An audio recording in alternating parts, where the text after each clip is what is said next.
and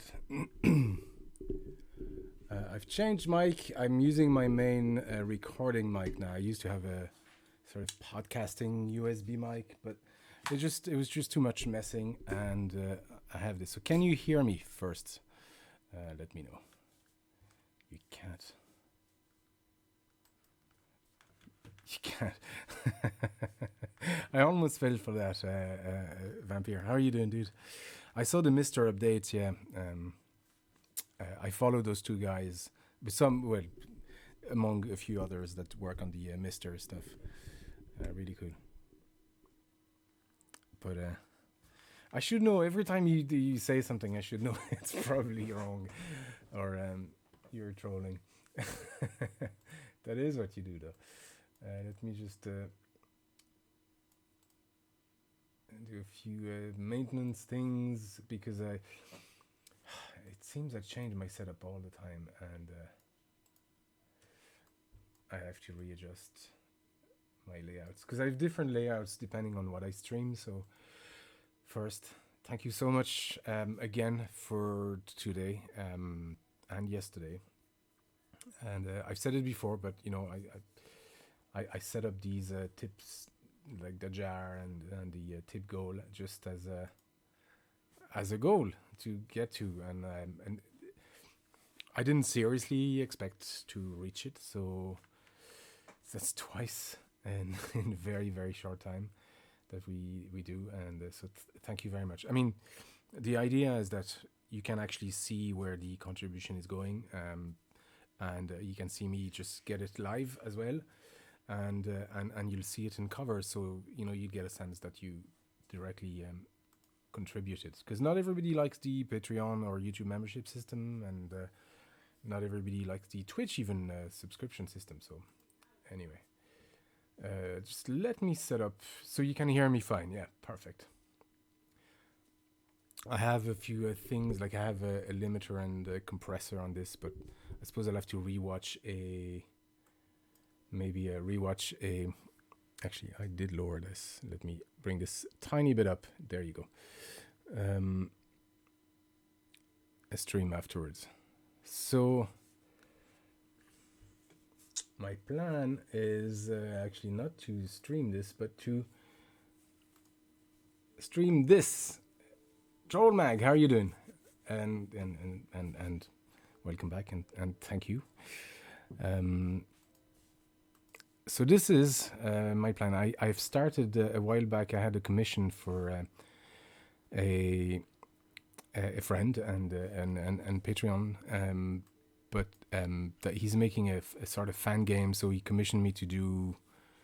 A few things before, cover-wise, but he commissioned me recently to do pieces of music for a game he's working on. So he wanted a classical piece, he wanted a pop piece, and he wanted an 8-bit piece for the game, and he wanted those 3 tunes to be available in 3 different level of expertise. So maybe I should rewind back and show you what I mean. Let me load up my DAW and move all these windows, because you don't need to see any of that. And move this as well.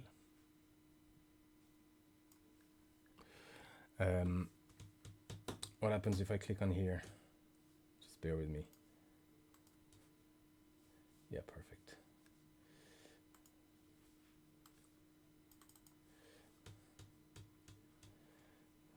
So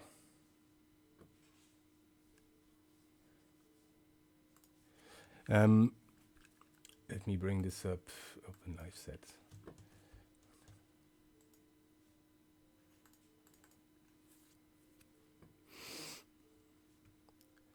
So this is, I've changed DAW recently. I used to use Acid Pro for years and years, and now I'm using this. Is that the correct one? Yeah, it is. It's super loud. So you should be able to hear it. Yeah, so what he wanted to do was have each different 3 tunes. So he wanted a classical piece. He wanted a sort of 80s synth rock type of piece, like think Jump, Van Halen. And he wanted an an 8-bit piece, but done in four different level of expertise. So this is 1, 2 a bit more fleshed out, 3 extra instruments, and full band type of setup. So this is the sort of 80s pop rock one.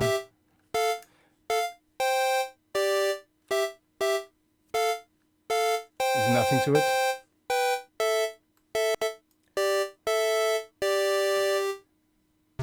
So the idea was that the first level is when you don't really know anything about the instrument you're finding in the game, and that's what a sort of a beginner, glorified beginner would do. Level 2 would be somebody with a few weeks of practice.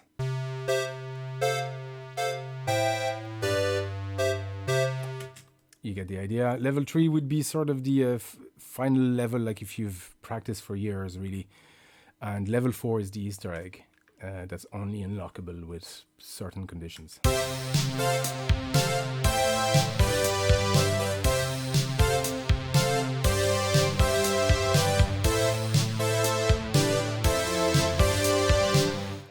So it's a bit more fleshed out, and so that's the level 4. It's sort of full band setup.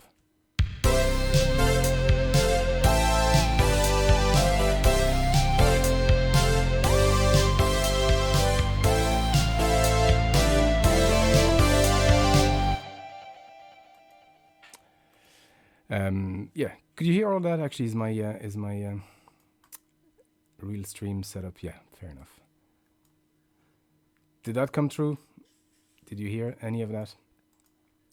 So that's the idea. So I did that. I did a classical piece with some piano. It was sort of a sonata. Let me see if I can load that.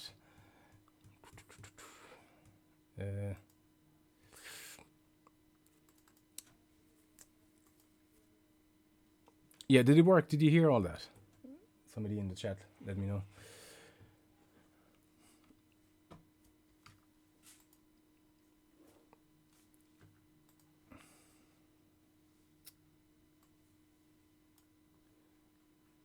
It's hearable. Not sure what that means, but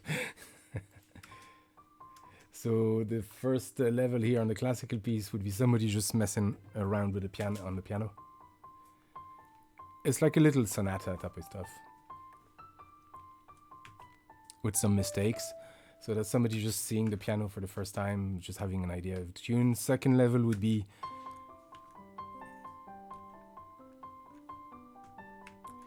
just somebody with a bit more proficiency. I'm going to run through these.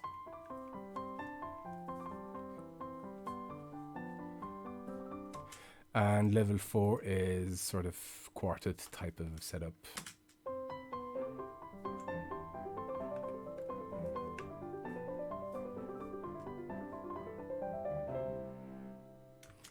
So you get the idea. So now I need to do the same stuff with an 8-bit tune. So let me switch back to Goat Tracker.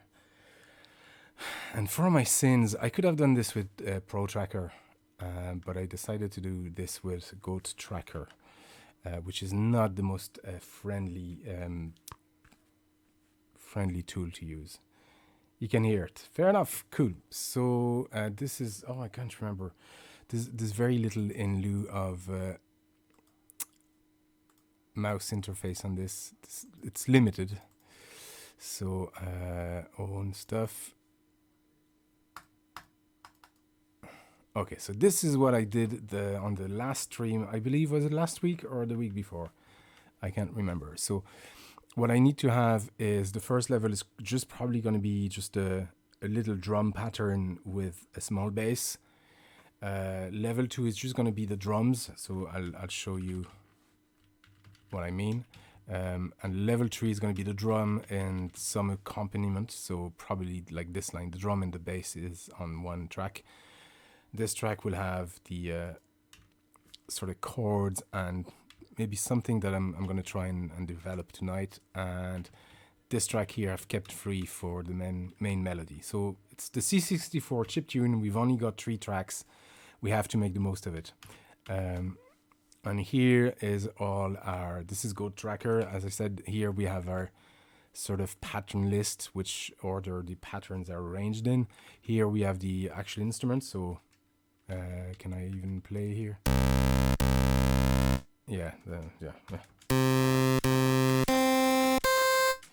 So, and we can browse through all the instruments. It's fairly harsh, as you can hear. Can you hear? Did I enable the Windows sounds? Yes. So we have this instrument. We have something similar-ish. We have a drum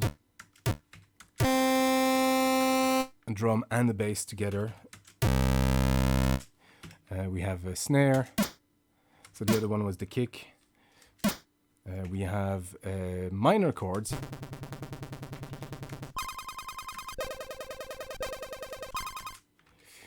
With same and major.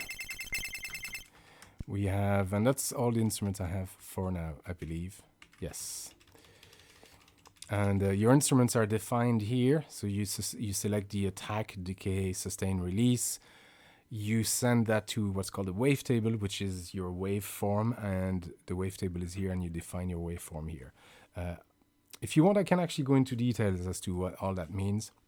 I won't take that long because it's a bit technical, and obviously all we have is hex code right here. So I know some of you are in the chat, Vampire, you know all that already, and you were in the stream the other night as well. I explained it as well, but if some people aren't familiar with it, I can go over it again. In fact, I just might. But anyway, so this is what we have so far. How do I press play again? Yeah, here.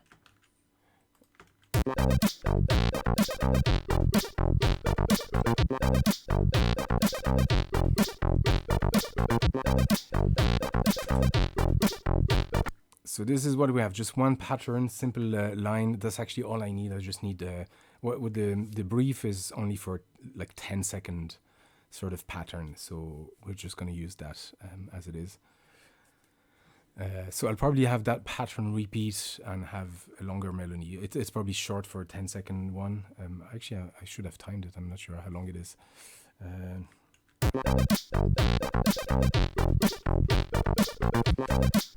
Yeah, it's probably 5 seconds. I probably need 2 patterns, which is fine. We'll be able to develop a little melodies on this. So right now, that's what I have, and I need to think of something else to put on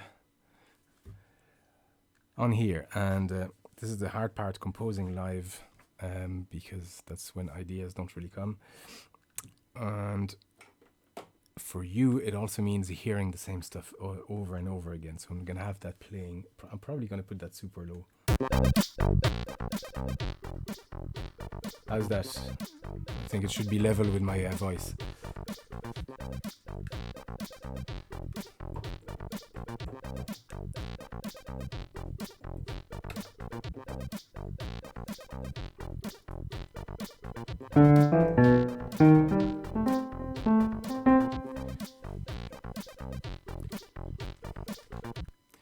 So I'm just going to pick an instrument. I'm going to just fill this track with stuff that is in key.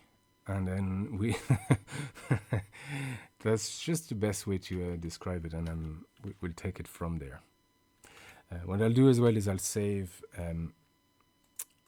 I'll say, like every new increment. Why is this blue? Why is this blue? No, insert. Okay. Anybody familiar with Pro Tracker, or anybody familiar with wavetables and understand how it works? If not, let me. Do you know what? I'm gonna do what I did the last time, because there's a lot of new folks. Paint. Let me.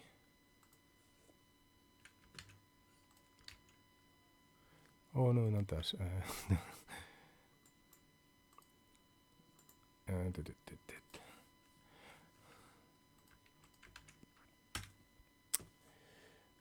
Paint, let me bring this up. Is this working? Yeah, there you go. I can probably crop this slightly so it's easier to By the way, this is typical of how unprepared I am for these type of streams. Sort of, I have to do everything on the fly, but we'll get there. The left is pretty much good. I'm just going to do 10, 20. Top, probably 80 crop. So you want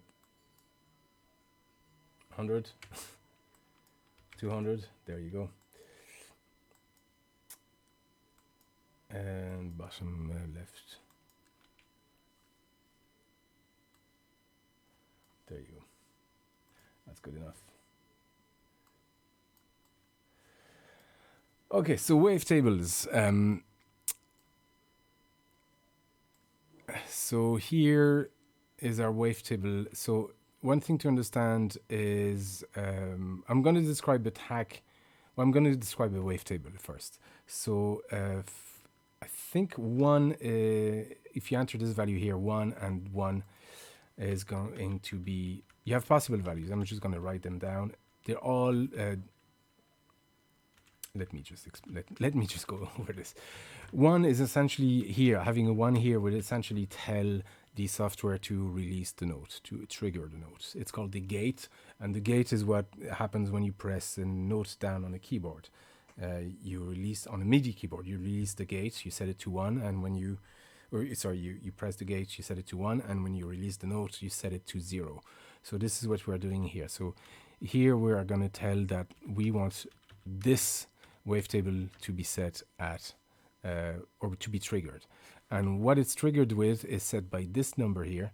It's going to be our actual waveform. So 1 is, I think, a sawtooth wave. I'll explain that later. 2 is a triangle. 4 is a square wave. And 8 is white noise, I think. So this is what the wavetable here. So you set your waveform here. And the way this wavetable works is that the computer, the C64, will generate one of these waves every 15th of a second, something like that. I'm not entirely sure, but a few times a second will play this waveform. So you can have a waveform that morphs from a triangle to a sawtooth to a square really quickly, and then to tell it to end the waveform, you enter FF.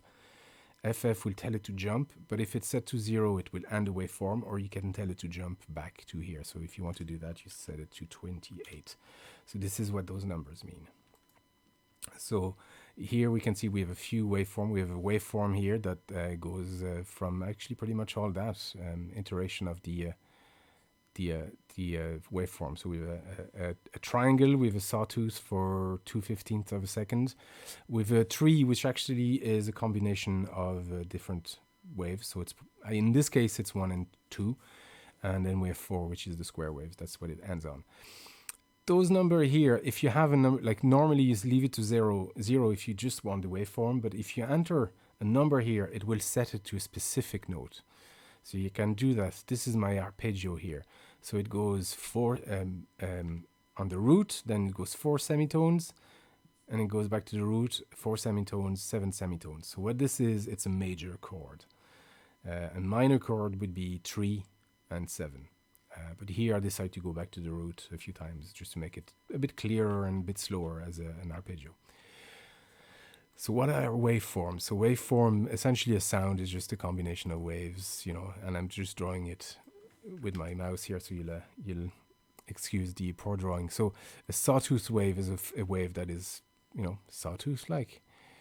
And it's very useful for sort of bass type of lines and things like that. It's very useful for bell sounds, because it's very similar to a sine wave that is probably rounder, but it's much harder to do on 8-bit machines. So this sawtooth was used just to sort of replicate. It's almost like a sine wave. And with minimum hardware, you could just create a sawtooth wave really easily. So that's the 1 0 wave. The 2 0 wave is sorry, that was a triangle wave. Sorry. The 2 0 wave is the sawtooth, which is straight up and so like a saw. Apologies about that. It's going to be very confusing. I apologize. So this is your sawtooth wave. And this is very often used for leads, like main melodies and stuff like that, because it's harsher. It has a really, really fast attack and a slow sort of decay. It's really, really pleasing as a lead melody. And then 4, 0 is going to be your square wave. So if you work in electronics, you'd be familiar with that. Actually, you'd be familiar with all of it. The square wave is essentially a pulse.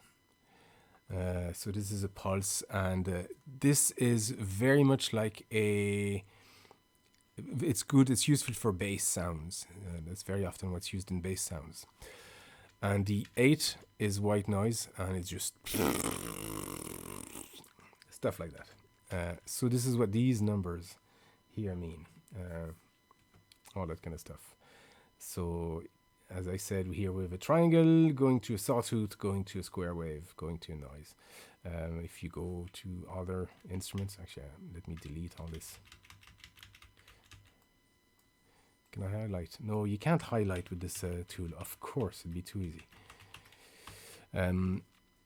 So if we go to other instruments, where is the snare, for example? A snare would be initial back. So this is a snare with a bass sound, is it? Yeah. So initial background noise followed by a pulse. So you got a white noise followed by a pulse. A 0 would essentially continue that pulse, and then here we have another pulse. So it's a snare followed by a square wave. It's just to replicate the snare sound and have the bass at the same time. So as you can see, it's not easy. It's not super friendly, and I'm still discovering myself. Hey, terrible fire! I'm going over the basics of wave generation and that kind of stuff. Is 6 an additional of 2 and square? So I'm not sure how the increments work. I mean, if I were to guess, 1 being the triangle, 2 being the sawtooth, I'm gonna guess that 3 is gonna be a combination of triangle and sawtooth, possibly. But I'm guessing here because that's the only value that's would make sense. Because if you think of the bits that are triggered here, because it's actually bitwise, it would make sense. It gets trickier. We'll have to look at the bit combination, but 4 being the square waves, I'm not sure what 5 is. Because it could be this and this or this. So yeah, I can't do the bitwise math quick enough in my head to guess. But yeah, there's a manual anyway that'll explain all that. If you press F12 here, you get a very, again, user-friendly manual that tells you what everything does, including the wave tables. Oh, it just tells you the waveform values. That's it. Oh, how lovely. Anyway. But this is a few manuals online. So the next thing that's important is the instrument decay, attack, decay, sustain, and release. So your wave that you've created here with triangles and sins and squares and white noise is subject to this ADSR, it's called. You see that very often in a synthesizer, ADSR. And you know what, actually, let me just change the name of the stream because we're not doing covers anymore.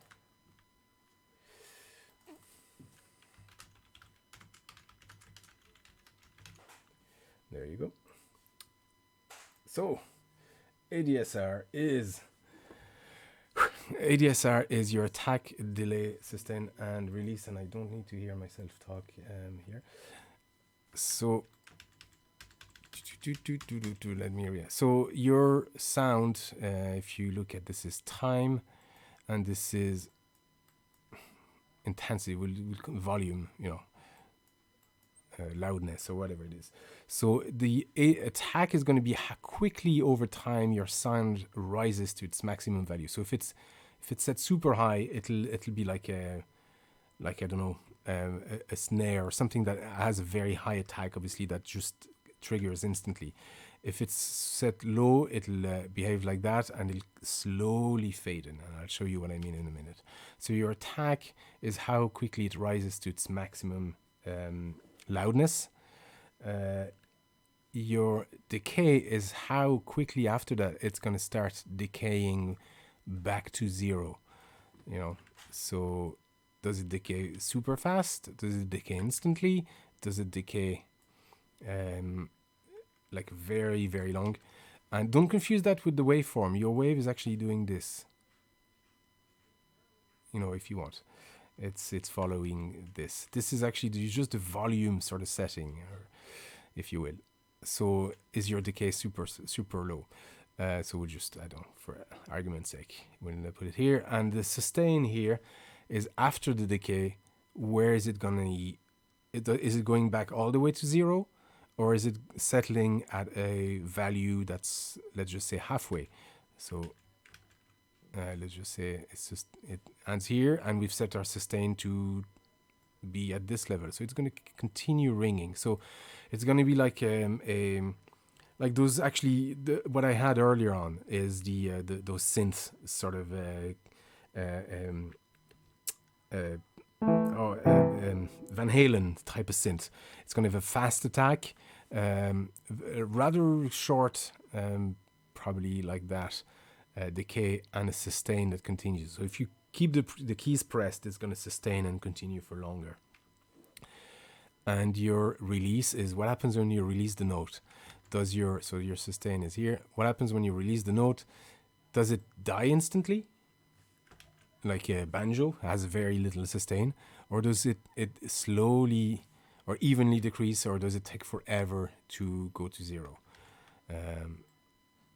So this is ADSR. This is ADSR.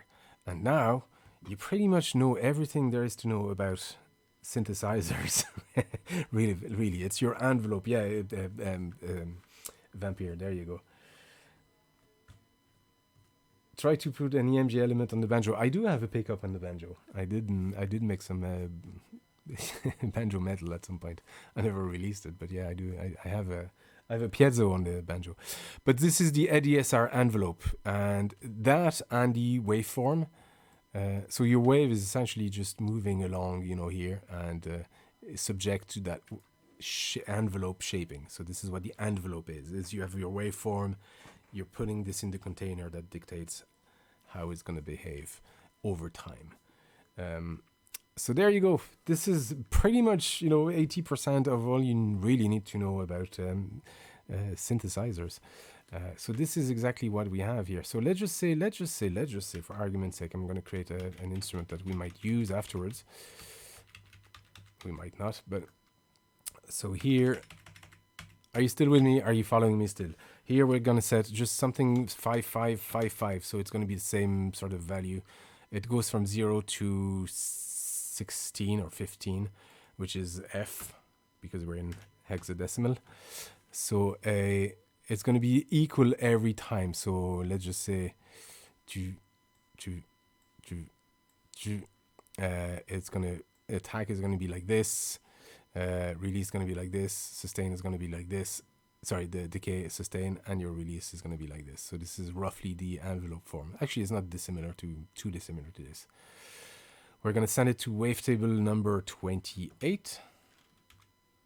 Right now, we don't have a sound. It's not making a sound. And here, we're going to tell the wavetable that we want a triangle form. And that's all we need. And we're going to end that. And there you go. We created a triangle wave. If I were to set that to a sawtooth,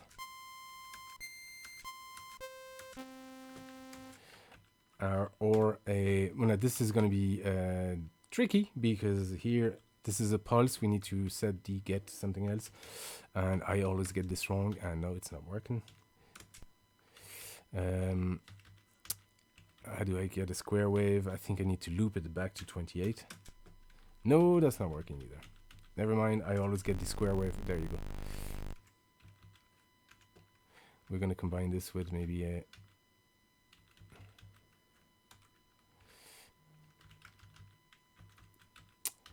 Never mind.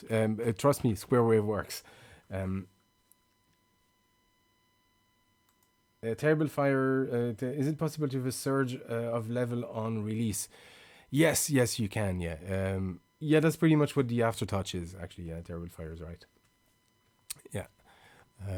You can pretty much do anything, you know, really. Like, this is as simple as a synthesizer is going to be, but, you know, with modern synths, yeah, I mean, there's so much to it. Then there's, you can add a sub wave. I have a small synth here. You know, sub wave. You can change the frequency, the resonance. There's a lot you can do with modern synths, and that's just the basic. So there you go. So this little distraction hasn't helped me come up with ideas for this composition.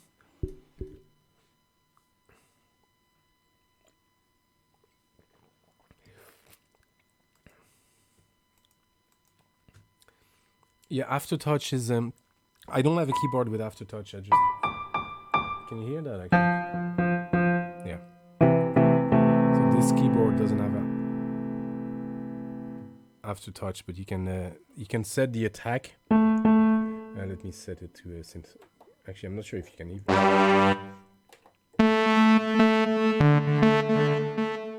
Can you hear that at all? Yeah, I think you can. So if I set the attack really, this is attack really low. If I set it really high, it's gonna be a minute before it comes. And the same happens here. If we set the attack to maximum and I trigger the sound, it's gonna take, well, it would help if I had a sound. You can hear it coming, like take its sweet time to come. And similarly, if I set a release and I tell you when I release the instrument, you're gonna hear it just, or when I stop playing the instrument, you're gonna hear it just fade out slowly. So I'm playing it now and stop.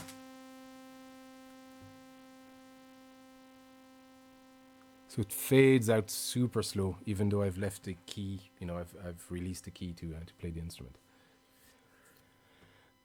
So, well, actually, I'll use that, a very simple sawtooth type of stuff, and just to come up with something, and I just need to hear it again.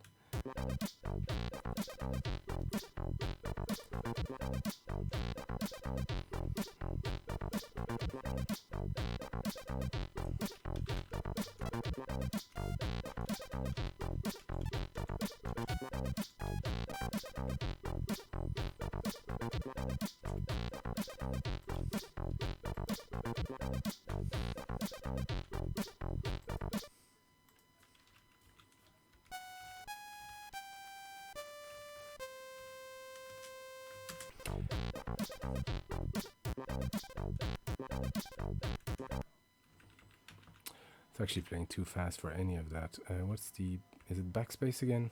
I forgot all the...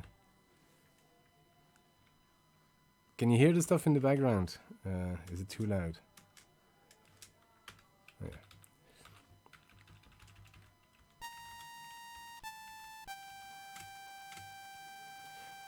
Question, why is it repeating them?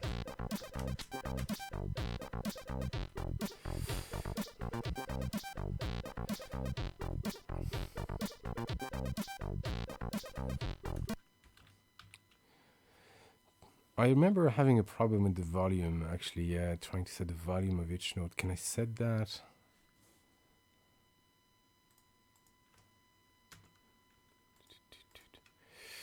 Actually, I want a really fast release.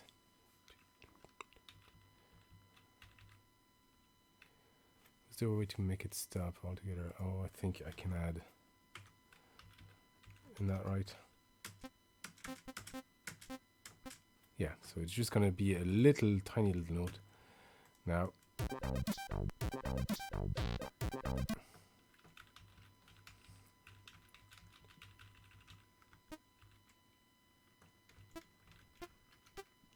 I'm just going to throw stuff at the wall right now, see what happens. But if you have any questions or keep talking in the chat, you know, it's I don't mind, and I don't mind answering the questions. The purpose of this stream is not so much to really come up with something at the end. It's just more to just chat and demonstrate and things like that. You know, whenever I do those streams, it's never to really have a piece at the end. It's more to show some of the process and talk. Maybe something repetitive like that. I may actually go spend an hour practicing. Well, there you go. No, that's too fast. Oh no. There's no undo on this either, so if you make a mistake, you better remember what you had.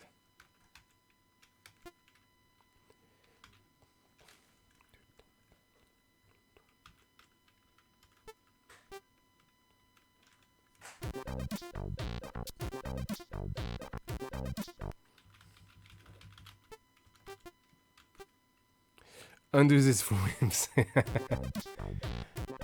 I don't like this.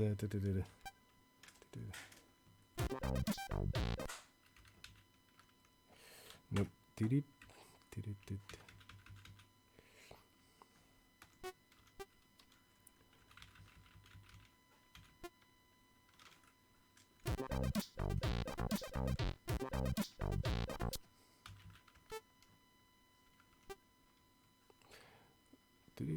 Oh, did I mess this up? No, I need a C5 7.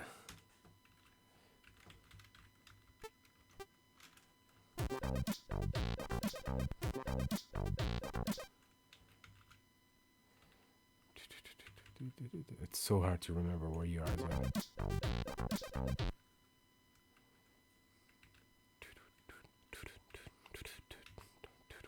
Something like that.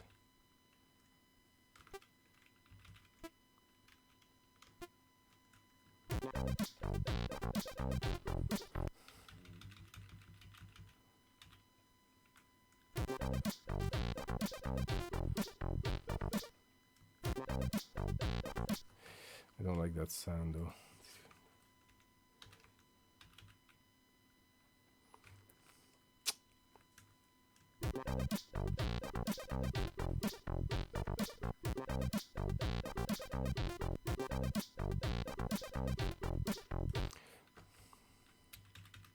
I also found what the issue was the other day with the filter.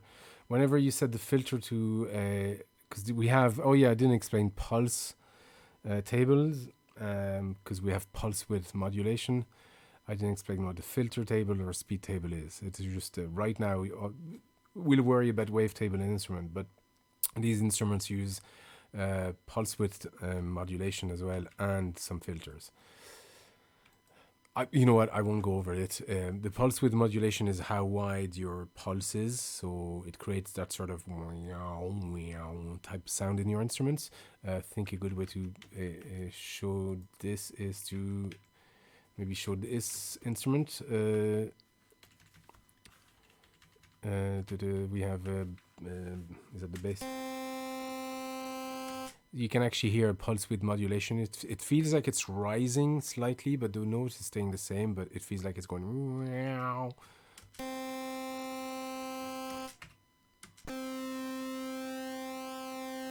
You can hear it on this. If you've played the guitar, yeah, like a phaser, exactly like a phaser. You can hear that sort of phaser-like sound. And that's because, well, okay, I guess I'll explain it very briefly. It's because the width of the pulse. So let's just say you have a square. Oh, I need to bring the paint here. Let's just say you have a square. Thank you. You have a square wave. So that square wave is triggered at regular intervals, and you can actually change how long this pulse here is going to last. The important thing is that it triggers exactly at the same time. But what you can do is have here a shorter pulse and then here a shorter pulse. So you have a short pulse, or you can have something that will trigger longer and stay silent for longer, etc., etc. This here pretty much will determine what note your waveform is at. This is the important. The length between each trigger. What is it called in the duty cycle? So this is going to be your note. So the longer it is, the lower the note is going to be. This is a low note, and it's going to be a very fast note because the pulse width is really short. The duty cycle is really short. But the pulse width is how long that pulse is staying on until it needs to be it gets re-triggered again. So that's what we're doing with the pulse table. We are changing the width of our square pulse, or any pulse, but in this case. And the filter is well, let's just say you have oh, come on, delete all that. Let's just say you listen to all the frequency on your piece of music. So you're going from just 40 hertz, for argument's sake, to 16 kilohertz. Your filter will, so you have all the frequency, like on that spectrum. You have, a peak in the mids, a lot of highs, some lows, some booming, that kind of stuff. Your filter will let you just either cut stuff like that, so we're going to get rid of all of that, and we're just going to keep those, anything that's under that line, essentially. Or you can have a high pass, which is the same but the other way. So your filter will set all that depending on different parameters. And your speed table here will determine how quickly, let's just say you want to do slides, like slide from one note to the other. You set a speed table that will tell the player how quickly to slide from one note to the other. So you can have it really slow or really fast. That's the simple form of it. So there you go, you know everything. And I'm taking shortcuts, obviously. But yeah, so where was I? I don't like it in the soft octave, actually. Maybe I should have it as an addition to the bass. Not you. Not you.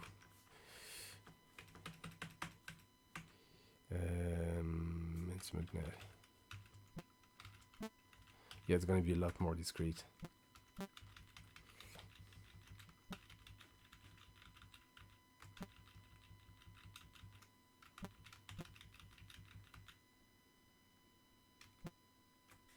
Something like that.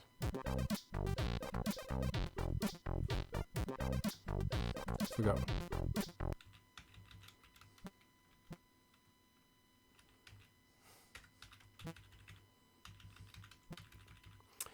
And delete here. There was another one. No.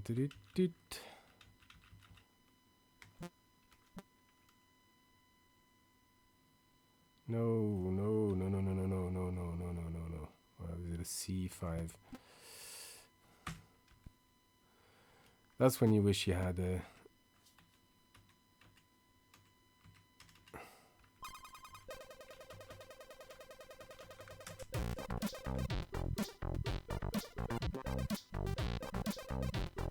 Cook chicory, no worries, dude.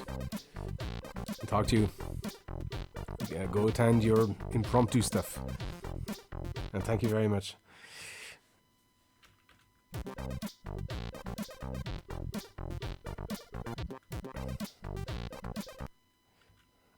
So where was I? This was, we want the 9. So here, this should be a G3.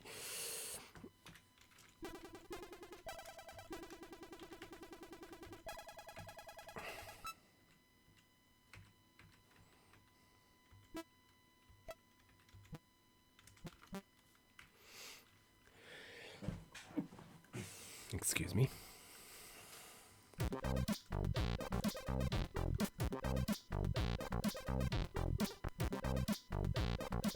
Sorry.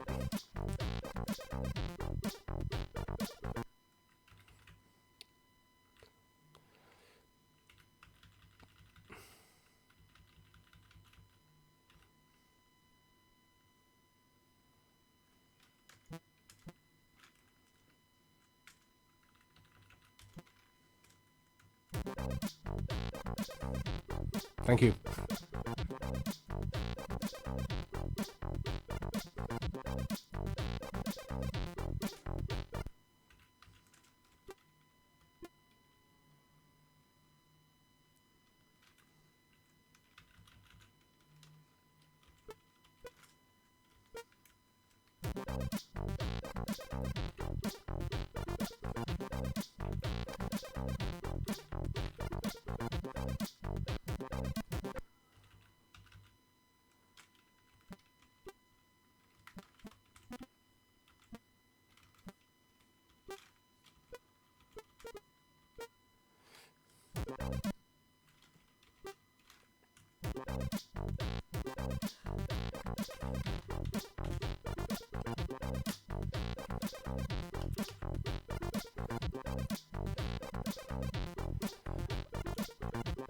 I do like this sort of kind of pulsy type of this. So this here actually tells the player to stop the previous note you just played. So you press enter. It's called a dead note, and it will stop the execution of what you just entered.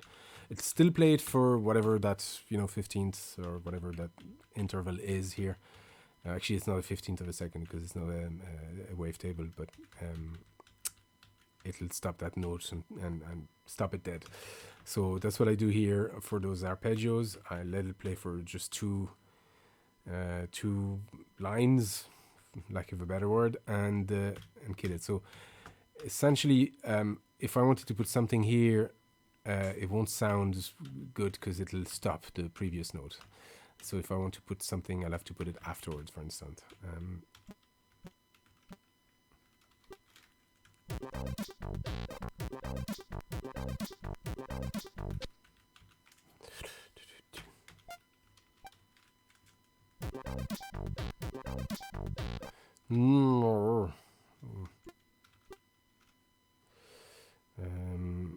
No, let's kill this.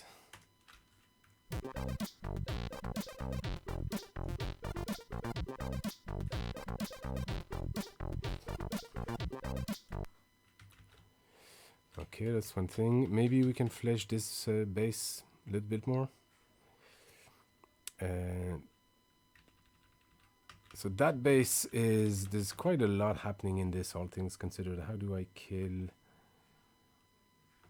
Shift F4, yeah. So if I kill this, we have this is we have a snare or kick drum. We have a bass triggering here, and then the snare happens here. So, but here it's not the kick drum; it's the instrument with the bass and the kick drums. So we have 3 notes on the bass, doopy-doom, and then the snare triggers, a bass note, kick triggers, bass note, etc., and the kick and the snare. So it creates a track with essentially 3 instruments.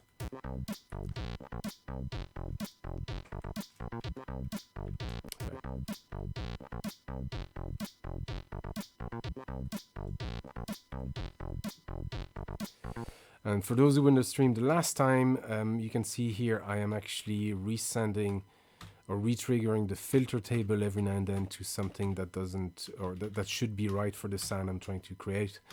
Because when you set the trigger table, it sets it for the entire sound of that track. So it's actually assigned per track. So if you want a different type of filter for each instrument, you need, like here,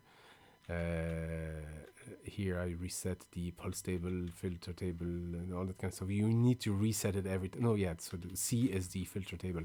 You need to reset and reassign it at every note you trigger, if that's what you want. So it gets a bit tricky. You do have to remember what's what. I find those instruments work better with sort of a high filter, and then we let the normal filter just reset back normally. But yeah, it's as you see, programming. It's very much programming music on the C64. You know, that's what they had to deal with, and that was an improvement. Having a tracker was a huge convenience and luxury.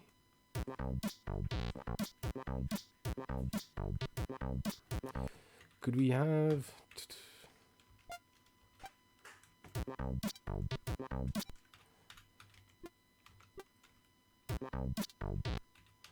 Nope, that doesn't sound good. But I do have some.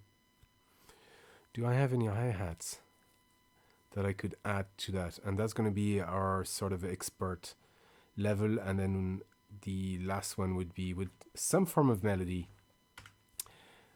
as sort of the fourth level of unlockable. So can I load an instrument here?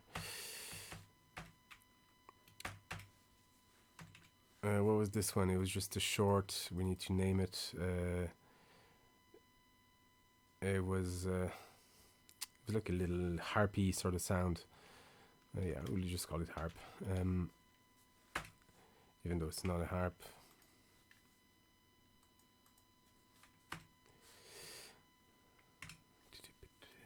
And here, let's see if I have. I think I have. Load is F11.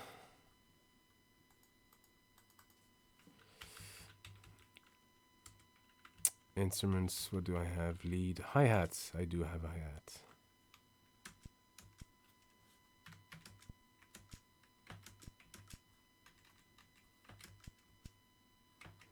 Did it load them? No, it didn't.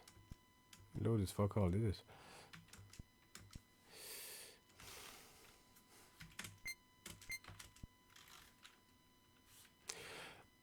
What did I do? I saved instead of load. Ah, oh, god damn it.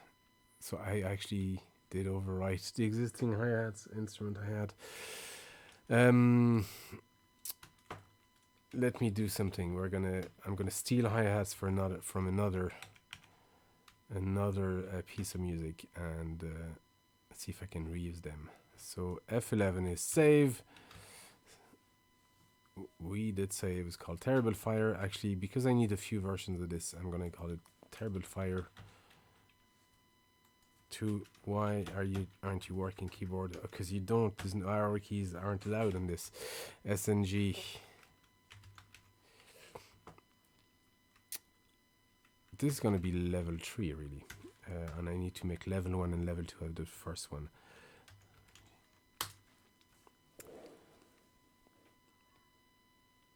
Okay, did it save? Yes. Let's load.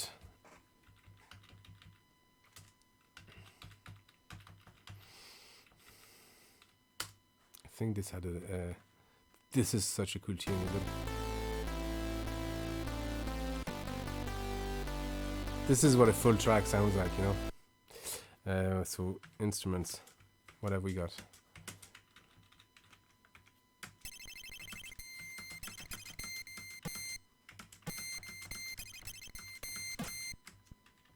No hi-hats, so never mind.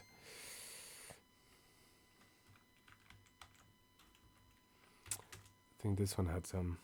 What was that like? Oh yeah. Yeah, I'm pretty sure this had. This is such a cool tune, actually.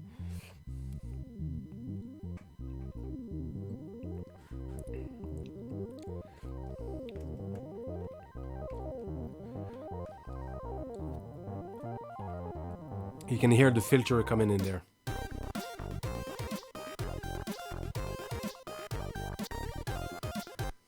Anyway, so I think this has got a hi-hat. Does it?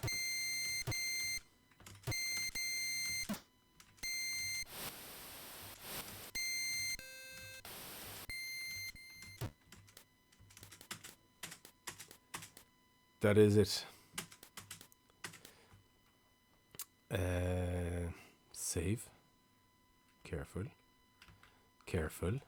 Save instruments. Hi-hat. Good. Let's no. We need to exit back to the load our own, and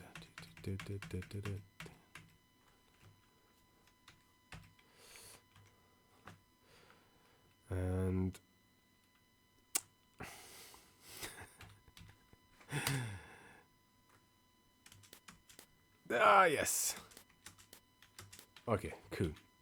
There's no guarantee that it needs to be there even in the first place, but I'm gonna fill it in all these places.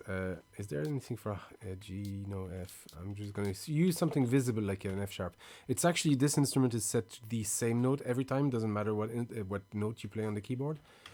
So doesn't matter what note I enter, and it's gonna make it just visibly recognizable if I do that. Actually, before I do all that.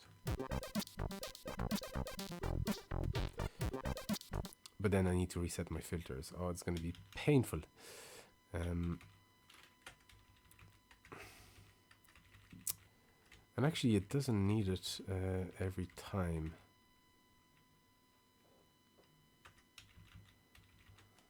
Let me just try this.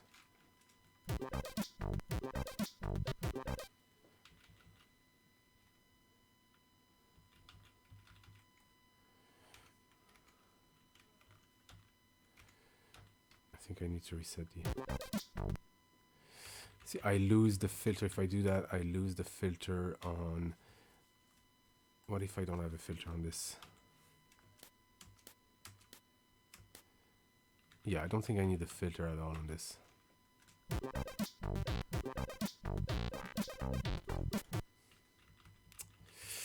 No, no, no, no, no, no, no, no, no, no. Have I lost it altogether?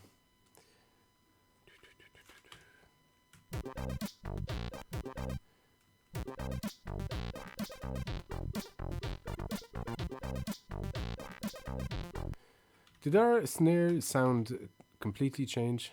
Or am I making this up? Let me reload our...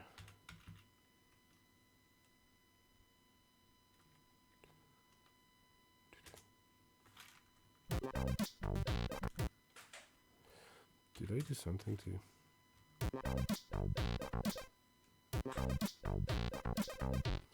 I was under the impression the snare was a bit harsher. Never mind, never mind. Take it back.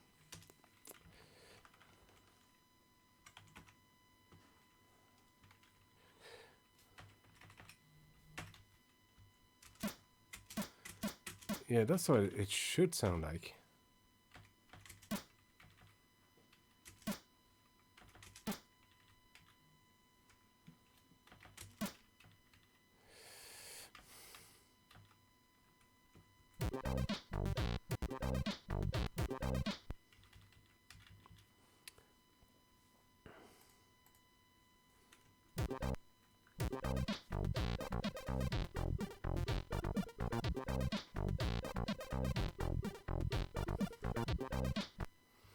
So something happens to the filter. This is why I don't like using filters, and I used instruments from other songs, and I shouldn't have. I should have recreated my own. But I think we did that the last time, and so yeah, our snare is affected by the filter of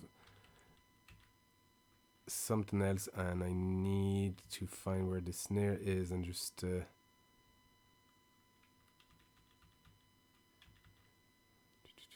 can I get it here? Let's see what happens. It was CC, wasn't it?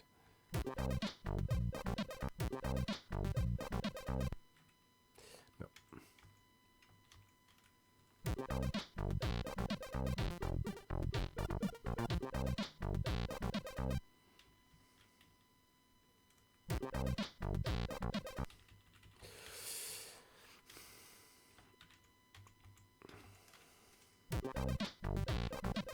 Yeah, I think I know.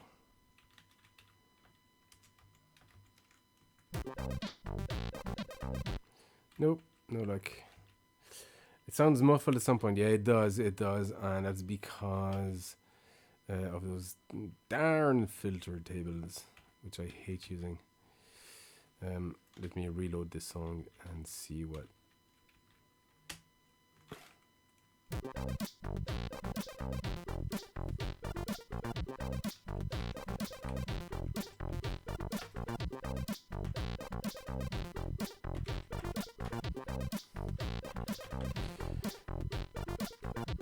So it uses filter table position F. So let's see what's there.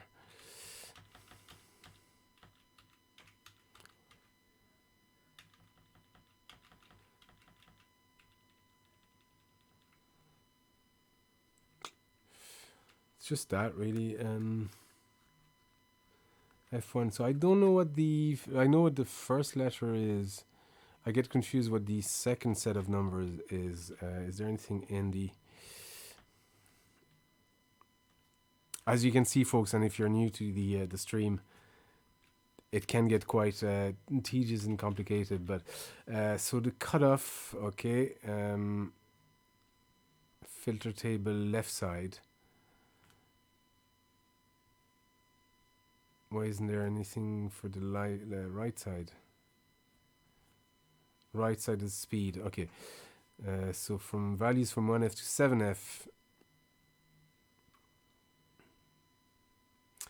And then from here, set filter parameters. 9 zeros, it would be low pass. Okay. A0 band pass, etc. Meaning high pass would be 1F0. Or B0. Oh, it's hard to know. Right side tell the resonance channel bit mask. Okay. FF jump 2 positions. Okay. So 0 to stop. So as soon the filter continues until there's an FF, and I bet you that this is that 0F C0. That filter continues like for freaking ever until here. So how can I resend a specific instrument to that filter table? I know you can set it here as C to set it to a value, but is there a way to resend it to that, to reset it to that filter table? So let's just see. No, not that, not you. It should be in the commands. So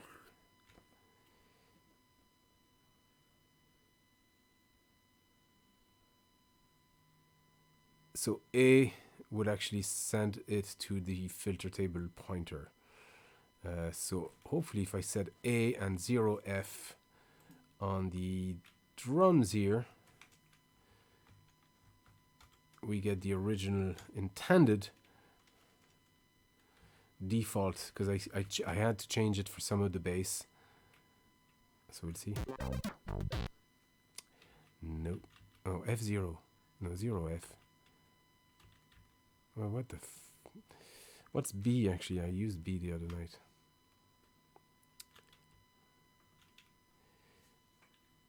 Filter control, because I did... okay, I changed the control in resonance. It stops the filter table execution. So why did I use that? Obviously I used that. It's BF1. I used that for a reason, but why?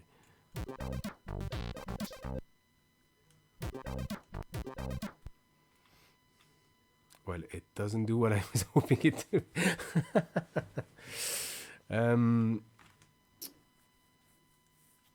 Is our chat all messed up here? Yeah, I'll fix that at some other point.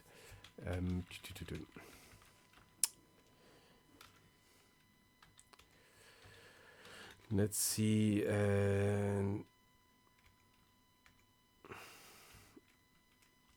What if I omit here completely? So far, so good.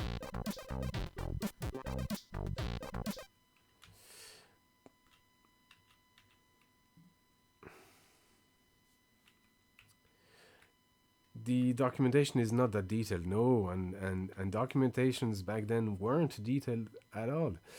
A lot of it was just what we're doing now, just trial and error and just painful repetition of steps.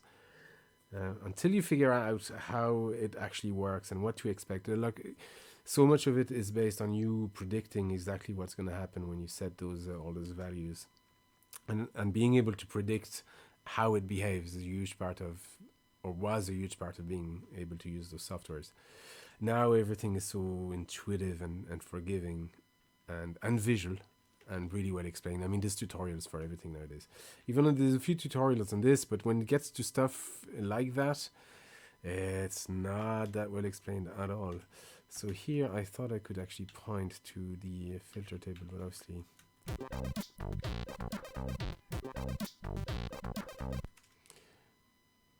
what am I doing wrong? This filter table starts F0. Yeah, I mean, this is what should happen.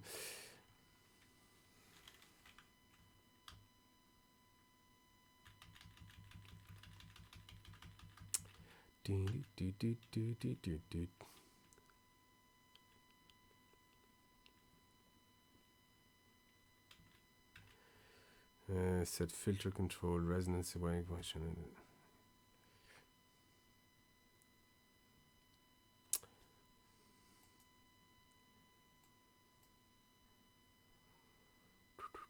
So I set it to A. I would assume that this actually points to the filter table, the respective filter table, but here, this is the filter table for this instrument. I pointed to 0F, which is the same one. The 0F is here. And it executes all this filter. So, or unless I need to reset it because it's probably stuck somewhere else. I don't know. I actually don't know. What if you know what? I think that's what I did the last time. And this is why I have C0 here. Because it probably, when it triggers, it used the first few elements of the filter table, which then gets triggered and starts, looping. I'm guessing. I don't know. Let me try something. What if I set the filter table here to C0 and then FF and then, was it C0 for all of it? Was there any number after that? F1. Okay.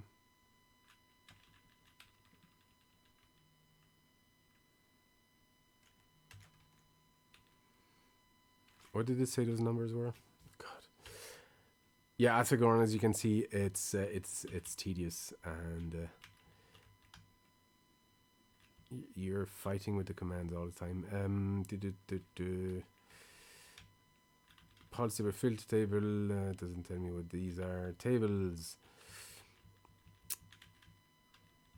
So we're in that range. Left side is high passband resonance. Okay, so we got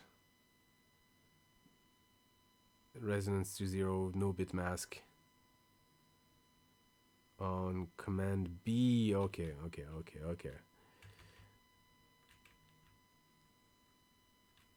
Yeah, you do forget what you've been working on. So if I send it to this filter table instead, let's see what happens. It's like playing a strategy game without a manual and no tutorial. And you play it for a while and then you go back to it. Not even close. So we got a super high resonance on this.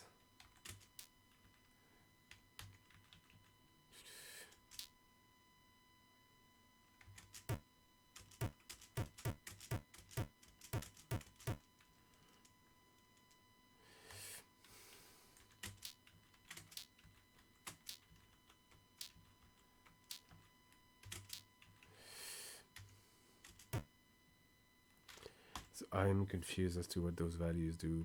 Let me just check. But I do like the sound of this.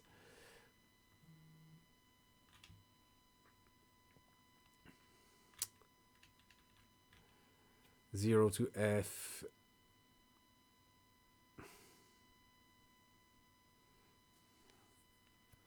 Yeah, there's no explanation on what that band pass is. I understand low pass is actually could be. Let's try 90.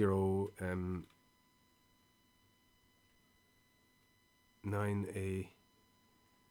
Let's try all those values, see if it makes it. But it's the band, so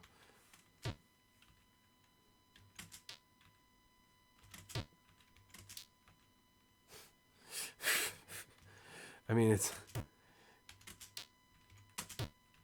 yeah. So it alternates between a low pass, so we just get the highs,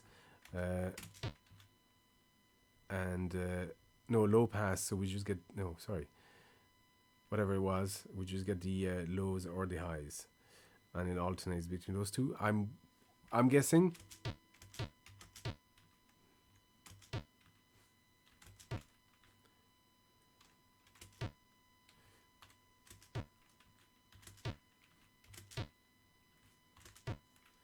I mean, it's subtle at this stage, but I do like the sound much more. So let's just see. But now, yeah, I'm starting to understand what those numbers mean, roughly.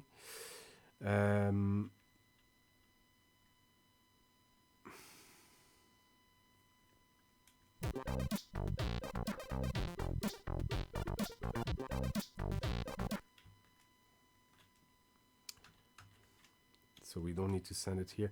Actually, let's see if I send it to whatever. If it's 2D, we don't need to send it anywhere after that. But if I send it to the one it should be at, let's see what happens. Oh, it's the wrong instrument. God, what have I done? It's no wonder it wasn't working.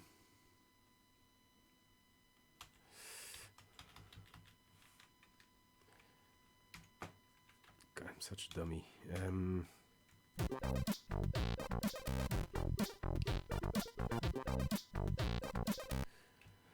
So with that said, I can now pretty much, let's just find those snare instrument. It's instrument 6. Instrument 6, okay, we're good. I even set a filter on this. Okay, so mystery solved. And now, I mean, there's no guarantee that it'll do anything nice, but I just wanted to, oh, I can do this. Oh, I discovered something.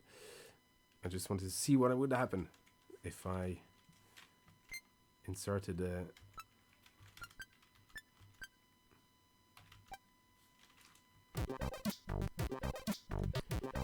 yeah, because it's so fast, it actually creates a little interesting harmony. But no, we wanted the hi-hat. Dummy.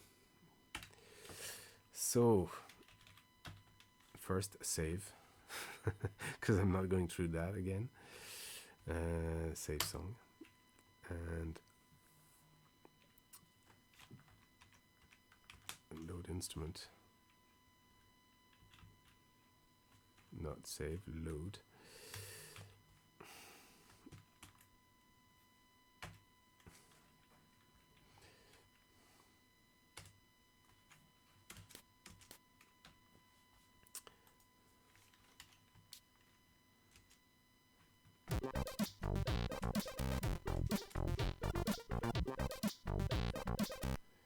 I do like it.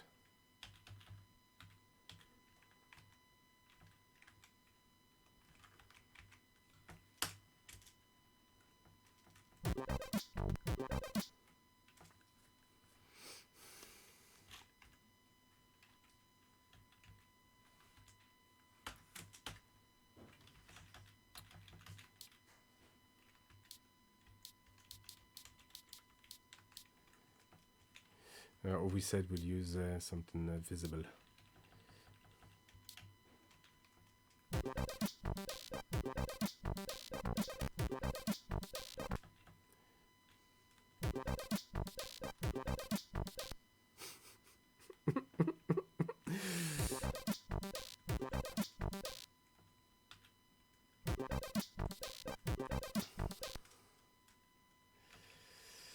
Oh, good lord. Let's go back. Okay, here it's this instrument with the bass and that thing. So it's sending it to another. It applies the filter. So it's a good question. I'm not exactly sure how the filter works. I think it applies the filter to the track. and not necessarily to the instrument. So when you change the filter, the problem being that those filters here, if you look at, um, if you when you have filters that last for more than 1/15 of a second, they change and they sort of loop around. And what happens is there's no predicting on the next instrument where it's going to loop around. So if you're very clever, you can actually just, which I'm not, you can actually set your filters to, hey Fiona, you can set your filter to sort of move along with the music as Fiona, as you're making it, and affect the music. That's why you can have a filter that lasts for a long time and brings in the low ends or brings in the high ends slowly, like in the previous tunes. It starts very muffled and suddenly it becomes clear over a few bars. It's because that filter would just loop and iterate and continue moving. So it affects the entire tune, the entire track. I think it's not really specified in the manual, but I think that's what happened. So here, because I borrowed instruments from another tracker that has some filters, we're seeing some artifacts. So I need to actually just go individually and see what is the first trigger of that filter and maybe reproduce it on its own.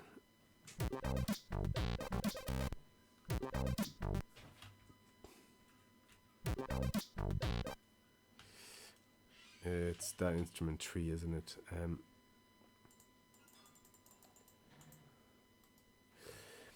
Is there a way to stop it in the track so it doesn't mess up the entire piece? Yeah, so that's what I was doing. I was reassigning here the filter to another, just a parameter that was set. That's what I did in the previous, after the previous stream. I did that, and here I did some jumps to existing filters, and it sort of works, but it's still too unpredictable. I think what's going to work for me, not knowing how the filters really work, if you how the filters work, is to actually just set my own filters to just one value, fixed value per instrument, because like that it will just reset, because I stop it at some point with that command FF. It will stop and will be re-triggered with the next instrument with its own filter. The thing that whoever composed the other piece that I borrowed some instruments from was it's the first time you see me back again, a problem child. And I forgot what I was saying, but yeah, I just need to make my own filters that don't just last forever, because it's just too unpredictable. And I shouldn't have borrowed those instruments, or I should have tidied them before borrowing them. But it doesn't matter. We have plenty of space in the filter table, so I'll make my own filters based on whatever the first position of that filter is. So here we have I don't think that's this instrument. I think it's number 5. Yeah, so the filter table is, oh god damn it, 0. Actually, so there's no filter. Oh, that makes it even better. Or worse, I don't know how that. 80s funk, great stuff. I actually used the initially I was like, I'll do something like the Paperboy sort of bass line, and it sort of morphed into this. It's good sometimes, like if you have an idea, like a bass line that you know, or a tune that you know, just try and replicate that and use that to shape something else, Very often, like, music is about sculpting more than gluing together, That's what I do very often with the covers. I just record all the instruments as if they were playing for the entirety of the track, and then I just sculpt back. I take stuff out and sculpt the arrangement from the whole block, if you will. And it's sometimes, if you don't have a clear idea of what you want to do, it's a good way to just discover what the potential of a tune is.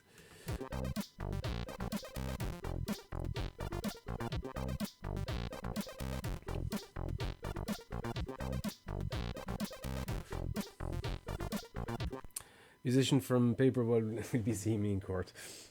No, that's all right. That's it's not the Paperboy.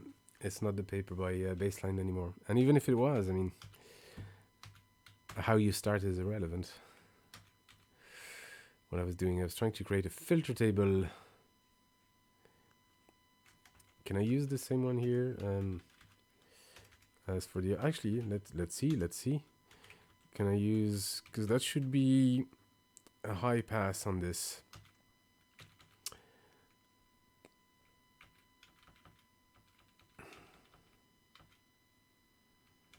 Which one was it? Was it this one? God, I can't remember which one I created now. 27. How come there's some stuff free here?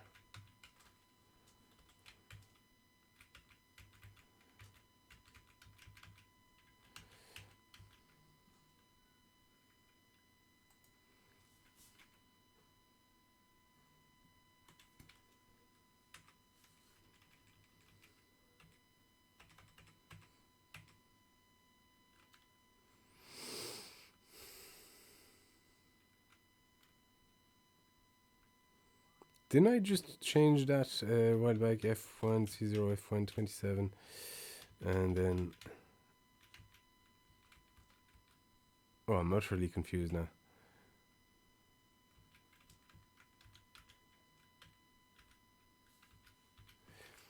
I was pretty sure I created...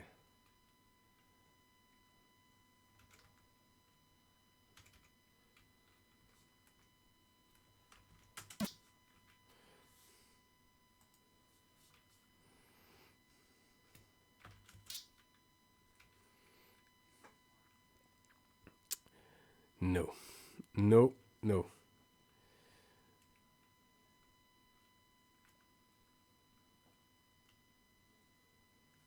No, no, no. This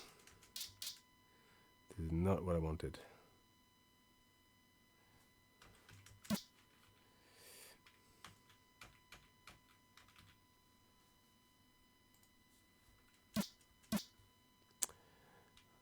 What did I do earlier? I was pretty sure I set it to...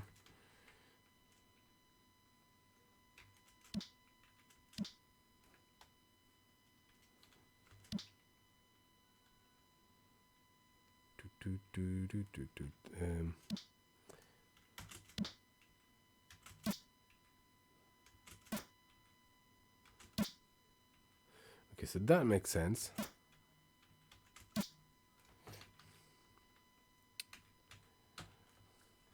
So maybe I can't actually... I'm very surprised that I can't have a pulse table on this, or filter table. I thought I changed it earlier and set it to a new position. Does anybody remember? Or did I just dream that? Thank you, Streamlabs. That was 2F, I'm sorry. Yeah.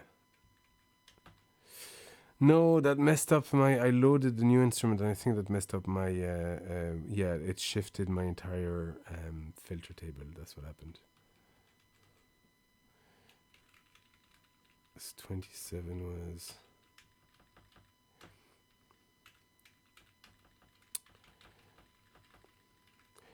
So, you know what? Maybe I should focus on just having a melody.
Okay, let's just create a lead for this.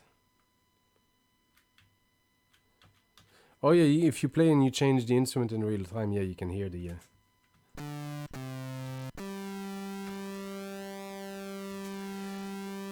So we're gonna have to play with the speed table at some point.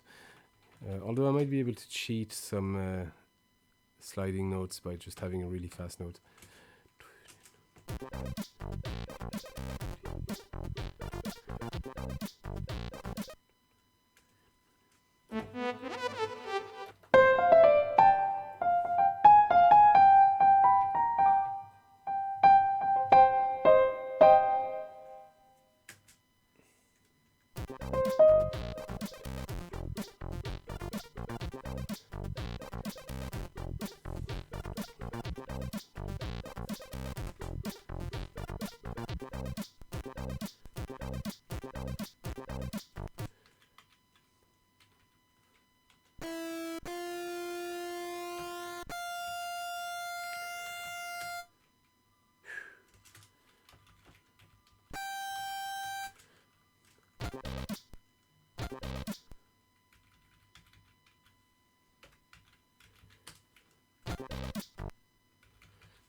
Oh.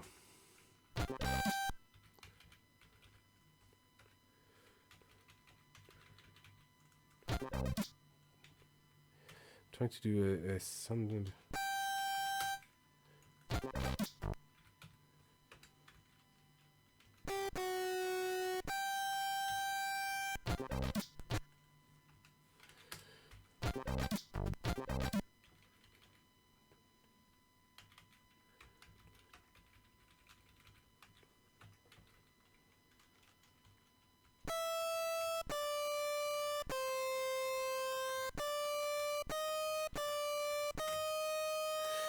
Shut up!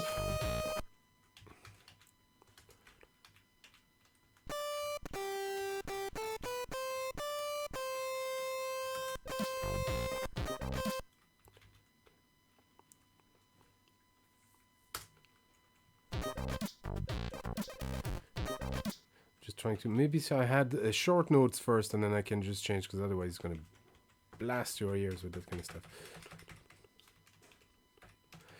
So let me something like that. Let's just create a very short triangle.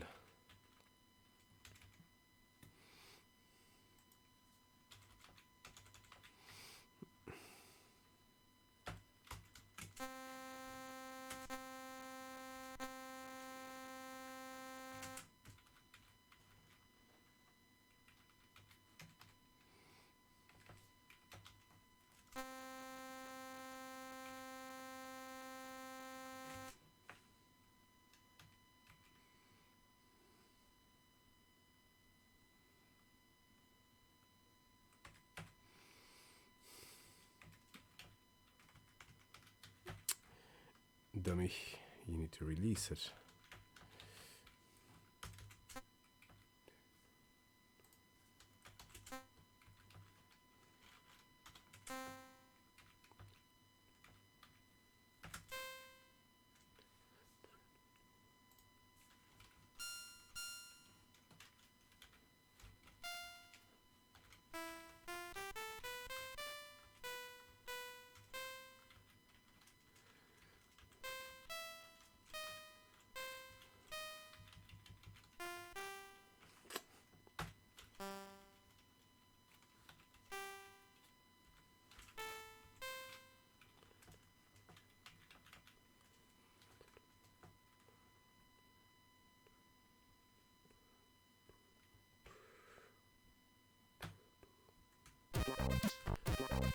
Why is this coming so late? Something like that.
I'm getting to.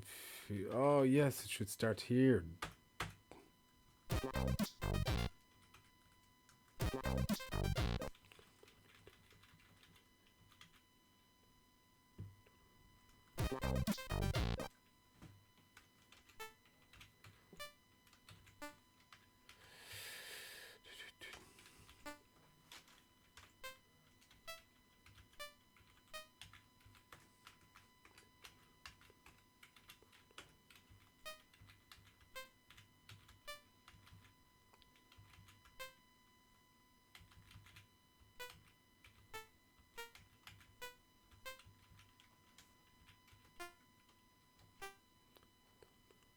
It's very ambitious, Ollie. All these notes.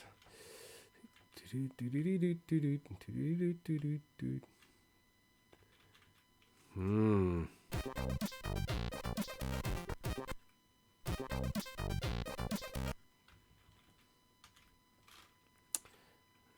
The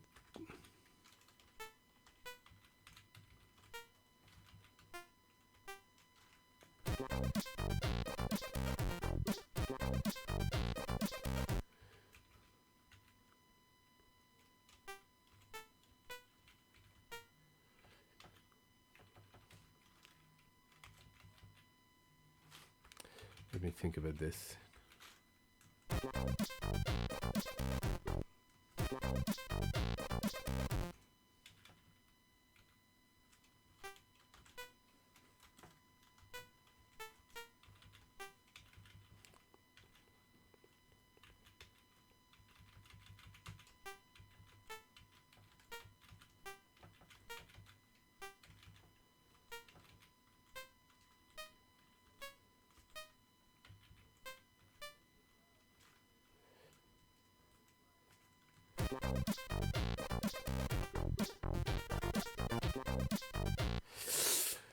Nope, nope, nope, nope, nope, nope, nope, nope, nope.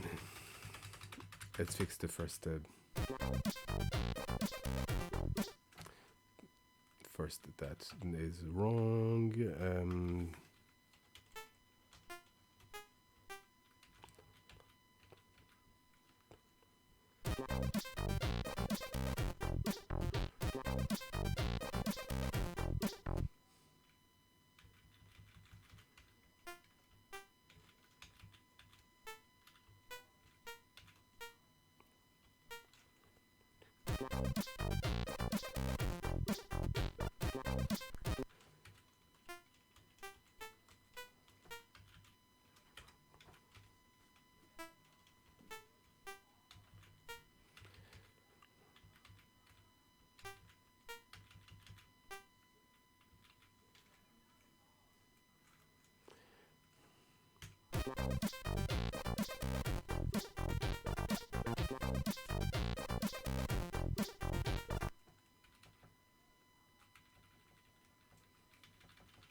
Would that work?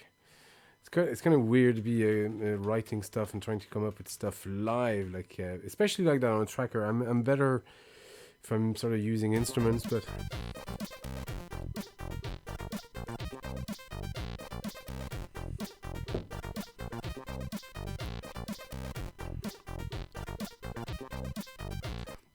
what do you think? I think that works a bit better, doesn't it? So now we can maybe flesh out this instrument and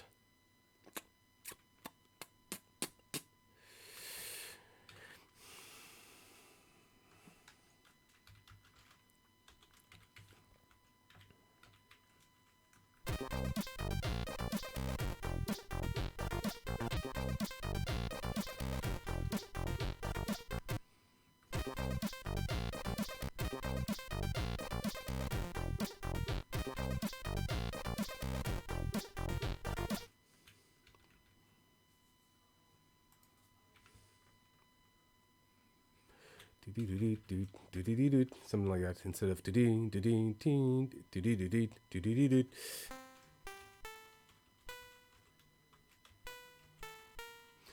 still not used to that keyboard layout.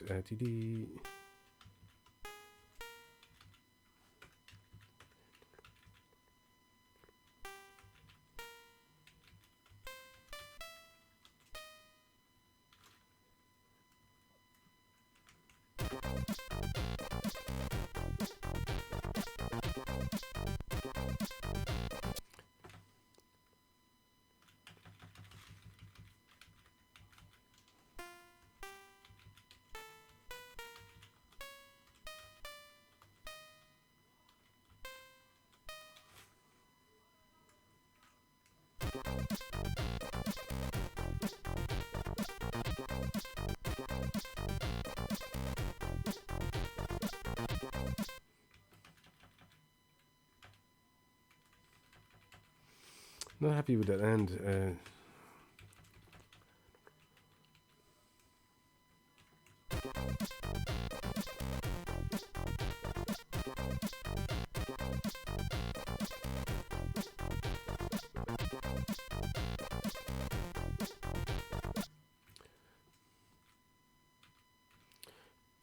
Should I have this come in earlier?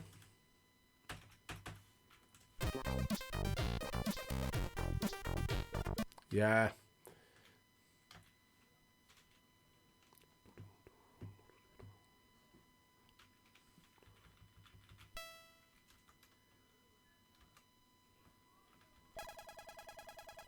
What are you doing to me? Instruments, instruments, instruments, go away. Stop fucking with me.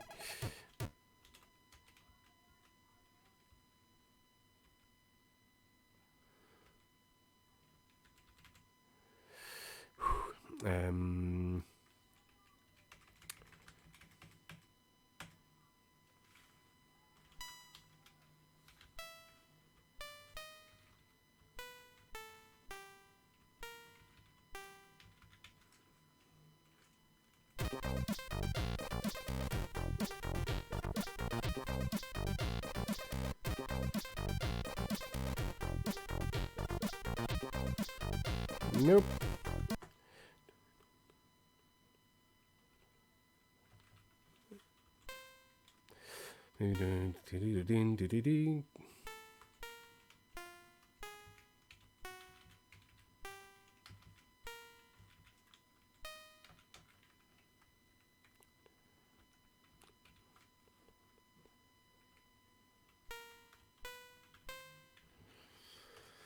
But then we resolve it with it.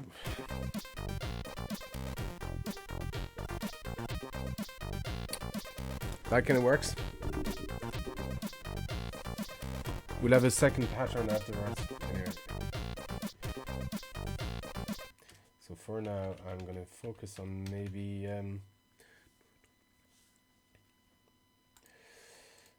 finding a better instrument than that, but something like that, something like that, something like that.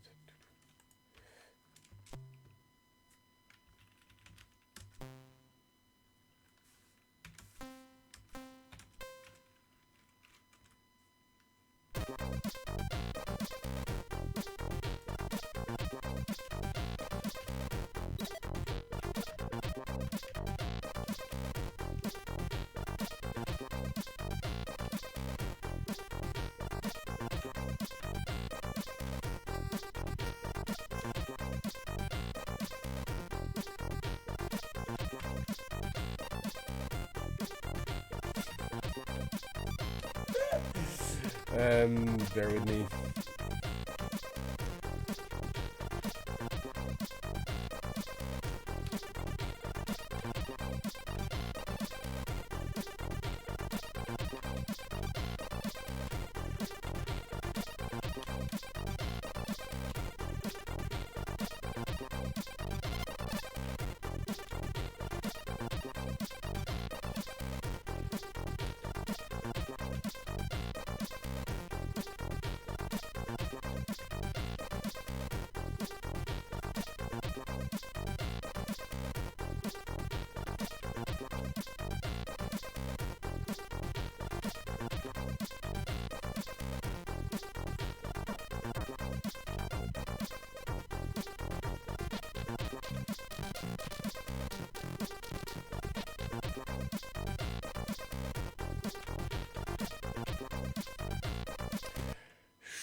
So the instrument is probably a bit too harsh, but I mean something like that. I just need to find. It's like a live remix.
I don't like it.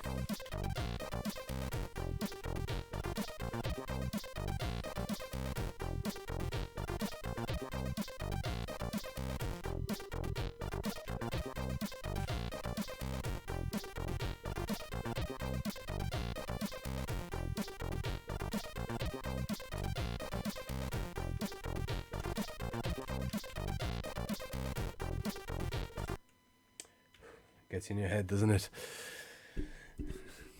Bet you wish I was playing banjo music right now. And let me just take a break for a second.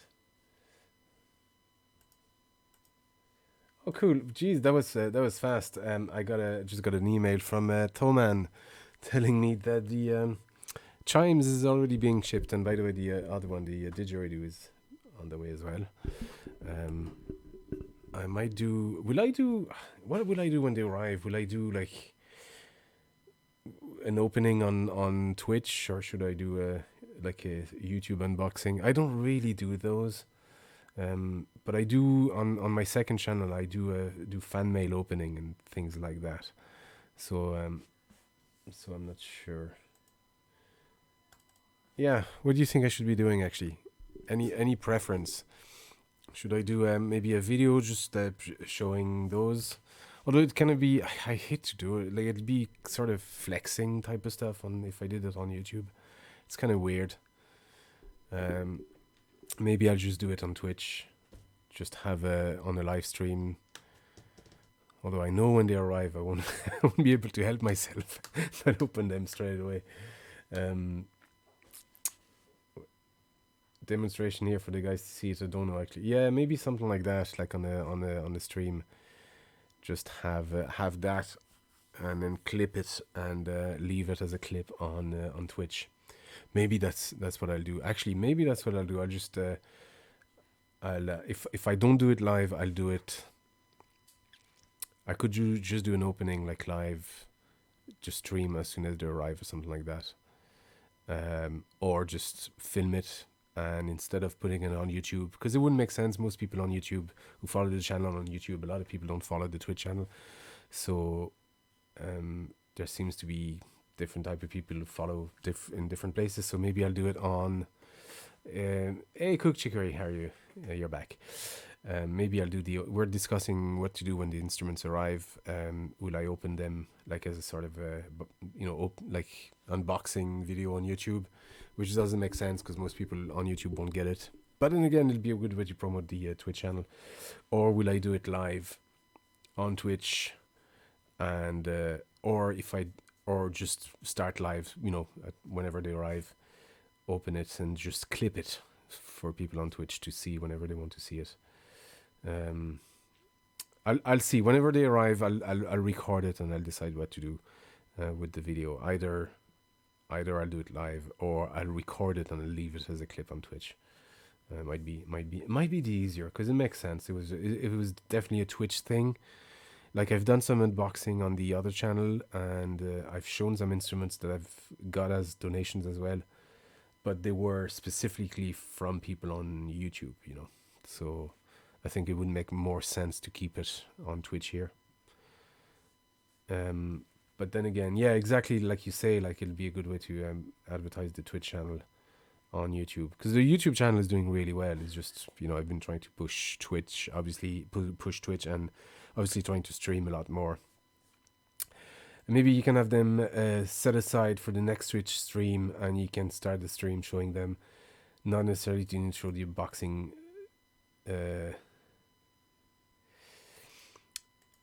Unboxing moment. Yeah. Fair enough. Yeah. Yeah, I think so. Yeah, something like that. I'll definitely show them on a stream on Twitch. It was just more, I don't know. I'm very excited to get them. So, and it was it. I mean, this is the first time. Yesterday was I had another goal yesterday. If you weren't here yesterday, for one of those sliding didgeridoos, so I can get those low end bass on some of the channels, and that was another goal. And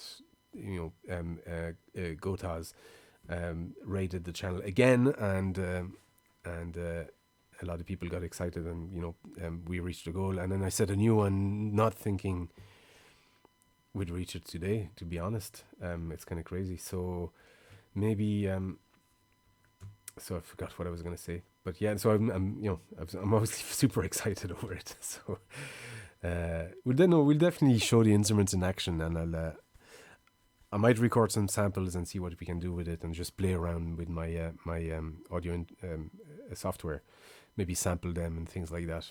But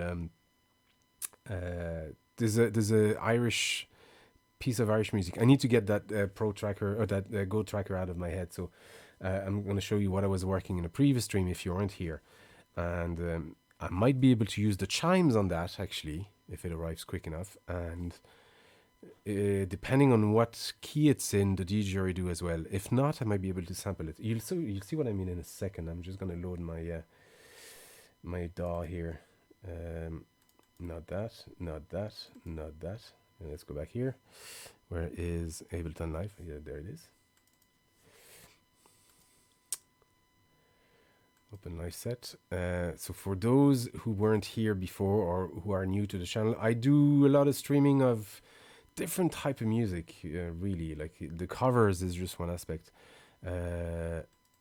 Actually, this is one I did live a while back. The replay of that is actually just on the channel. I put it on the YouTube channel on Monday. But this was a synth. You can probably hear that. I don't know. No, you can't, because real stream isn't enabled. Yeah, there you go. I thought as much. Let's load that in.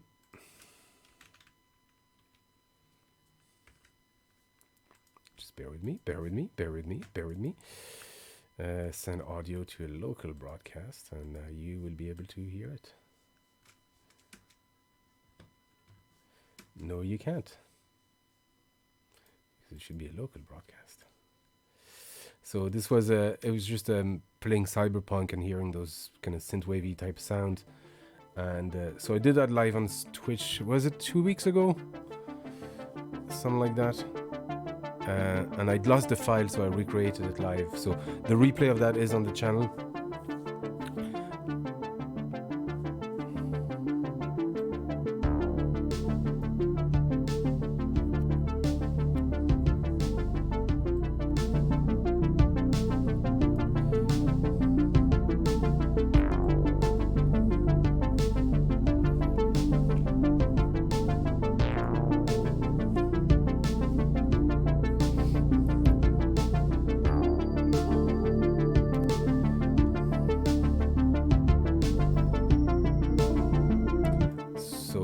This is another tune I need to finish at some point, but I have the replay of that on the YouTube channel. So stuff like that I could use the chimes on as well. That'll be very cool.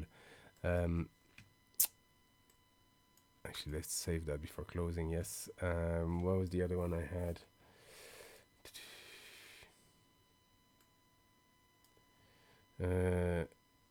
Sea of Thieves. That's the next cover. Maybe you want to hear that. Super Mario Drawing Saga. So there was the jig set as well. I was doing a test of the BBC Orchestra um, plugins. Again, that's on the channel. I'm not sure if that's loading. It's excited to see the chimes. Been waiting for some yourself. So interesting critiques over our impression. So again, I'm not sure if you can hear any of it because yes. So I was just trying the BBC Orchestra plugin. So this is all coming out from one orchestral plugin. And I was trying to do some Harry Pottery, creepy type of stuff.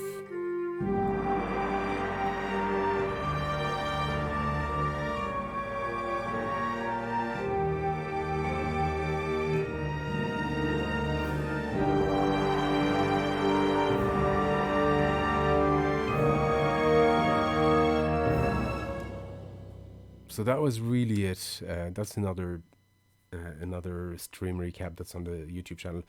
But so yeah, in the evening, like whenever I do stuff like that, just testing stuff and writing little pieces that really don't go anywhere. They're just sketches and ideas. But recently I was started streaming and I recorded this piece of Irish music.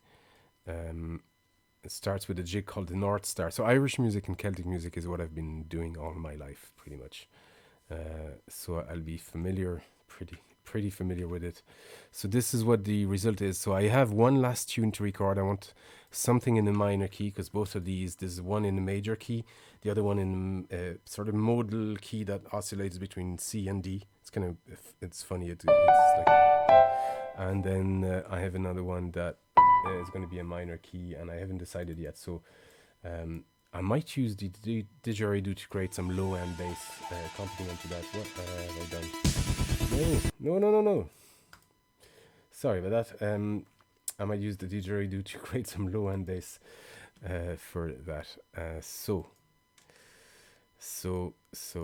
Yeah, this is it.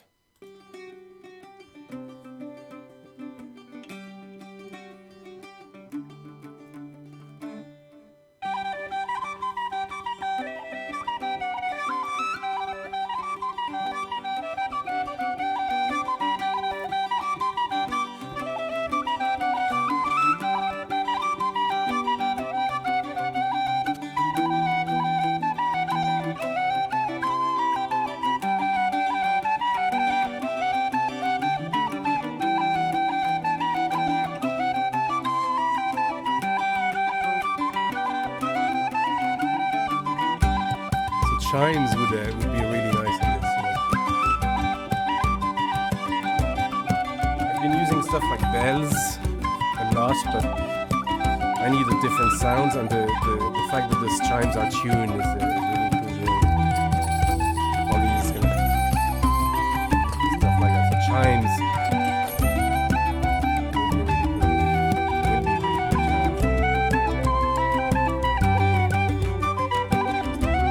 Yeah, Lindsay, yeah, that's the tune from the last time, yeah.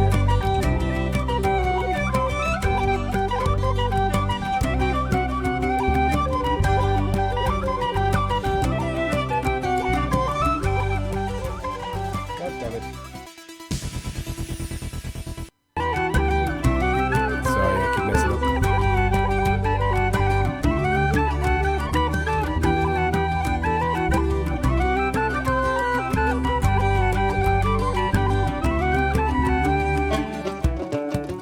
I did that in 2 streams. So the second streams I recorded those that banjo tune. So that's the modal tune between C and D. It's kind of a funny key. So I haven't got the stream recap for this one yet. It's edited and I have it queued for either next Monday or the Monday after on the YouTube channel if you missed it.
I'd like to finish that set, and obviously I'll record it live as well on Twitch. But I'll finish that set at some point, and I'd like a minor key at the end just to contrast. Probably go into a reel instead of a jig, just set up the pace like to a much faster, and sort of finish on a banger of a tune. So maybe having the a sort of constant drone set to a specific note with that didgeridoo, and having those chimes to bring in the transition for the next tune. That's where I might get to use them. So yeah, you probably get to see them very quickly. If not in a video game cover, in a tune on Twitch and on the YouTube channel. So again, thank you very much for that. So let's go back to. Sometimes you need to distract yourself with other tools. So this is back to Go Tracker. So it's a PC based application. I can't remember who was asking earlier. It's based on the PC, but it you can export native SID chip, so it will play on a C64. So that's why I actually chose Pro Tracker, because it does actually generate proper files. Some trackers don't,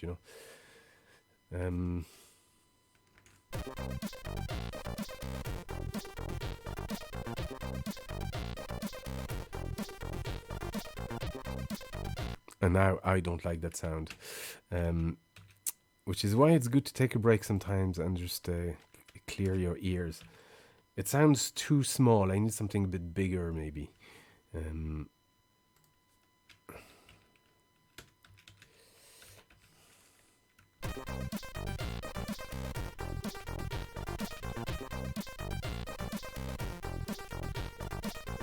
Maybe a filter table set to a low end. Send it to that 32 one.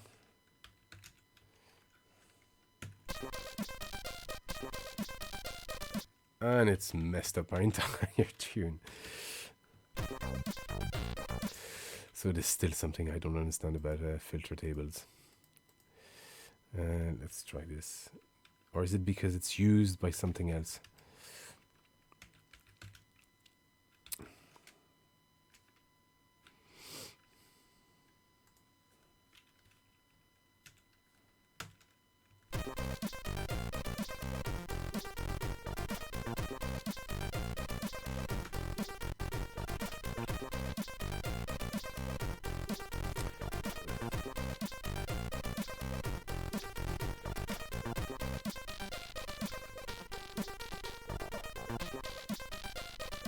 Interesting.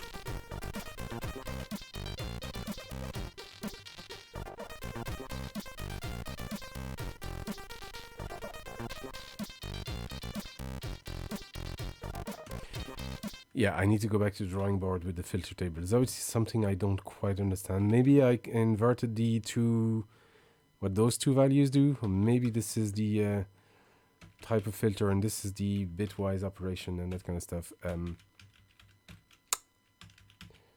I don't know, and this confuses me. So I think the best thing to do is to not use it for now and stick to those.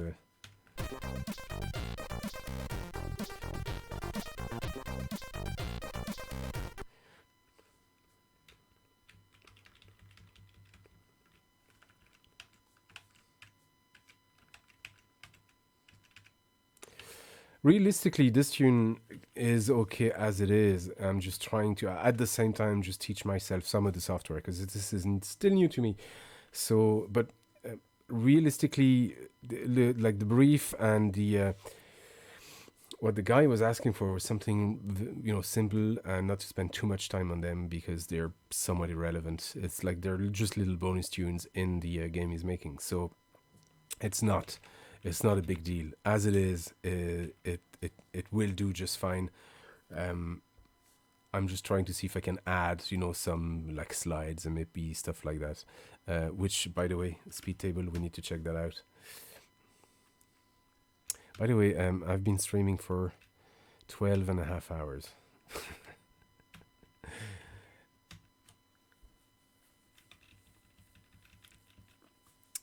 Left slide tells you how long until vibrato direction changes speed.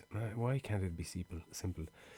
Speed table, vibrato, portamento. How do you determine... Oh, okay, so you set the vibrato parameter or a vibrato delay. Okay, but that doesn't tell me what the speed table... So you can set it to a vibrato parameter, or you can actually set it to a portamento here. You just finished work. You just finished work. Where okay, Gentle Rose, where are you based? I thought you were actually in France, because you came with the Gotas crowd, didn't you? I could be wrong, or maybe you're in. Would you be based in Canada, or in Quebec, something like that? Or maybe you work late.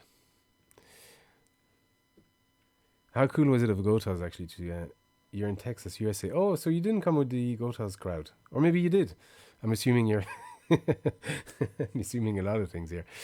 But yeah, how cool was that? I mean, like he's a much bigger streamer than I would be, and I think I have 60,000 subscribers on YouTube, but it's obviously to a limited audience in YouTube and a much wider, like, worldwide stuff. He has a very wide audience in the French-speaking world, so it was really cool, like, to have him to send. I know he's a fan of the channel, and we've met before. I've met him in Paris for the launch of Monster Boy. There was a party with FDG Entertainment and Game Atelier, and we met there actually. And I didn't know what he looked like. I knew of him, but I don't really watch Game Cult. You just follow and say, "Oh, fair enough. I thought you came with that crown." Oh, I'm sorry. Fair enough. But yeah, you were here early then, as well. And so anyway, so if anybody is still from the Gotas raid crowd, thank you very much.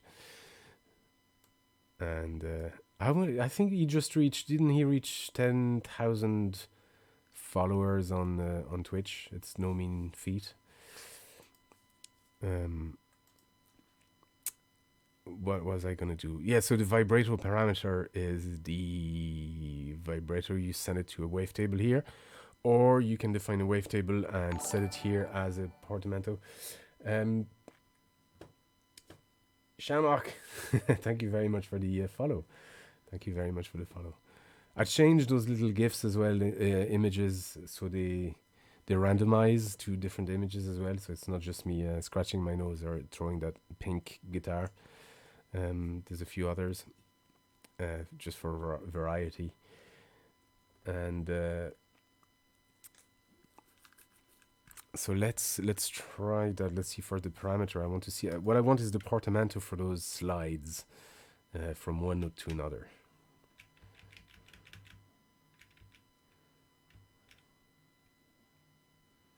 Yeah, so the parameter and delay parameters in the index of the speed table, or you can set it with 4x and that sends it to the speed table. Fair enough. How many ticks until instrument vibrato starts? Yeah, let's not worry about that. So you can have the note play fine for a while. I don't know if you can hear that. Yeah. And then let's just say we have this note, and then you want to send it to a vibrato. So first you'll have the note, and then the vibrato kicks in. Something like that, you know. Can you hear that instrument, by the way? It's very loud. Yeah. So that's what the vibrato delay is. Yeah, fair enough. And that synth is a Juno DI by Roland that I got recently. And it was... I was recently it was very cool. Like, I got an increase of support on Patreon. I got a lot of new Patreon recently, like in the last few months. And so with the money, I actually bought a proper synth. What I had before was just a MIDI piano. It was just a MIDI controller, but I got a proper synth with MIDI, so I can control other MIDI synths with it. But this one was... makes its own sounds, and from piano to whatever vocal stuff, orchestral stuff. Like I don't know, there's like 10,000 sounds in this. It's pretty cool, and you can set stuff like the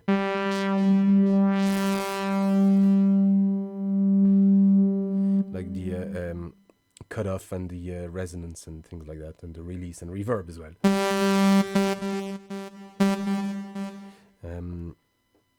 Very handy. It's not like it doesn't do anything really well, but it's very cool and average in everything it does, and it does quite a lot, so I'm happy with that. You can even have some arpeggio, so set up naturally, or some chords. So I'm just pressing one note here.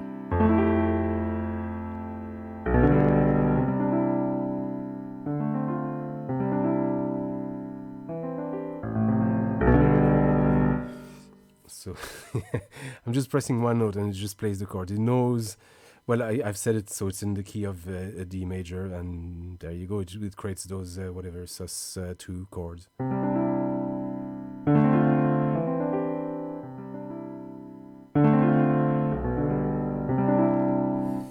Really cool. Anyway, so we're looking for wavetable values for back to our shitty code tracker that is not user friendly.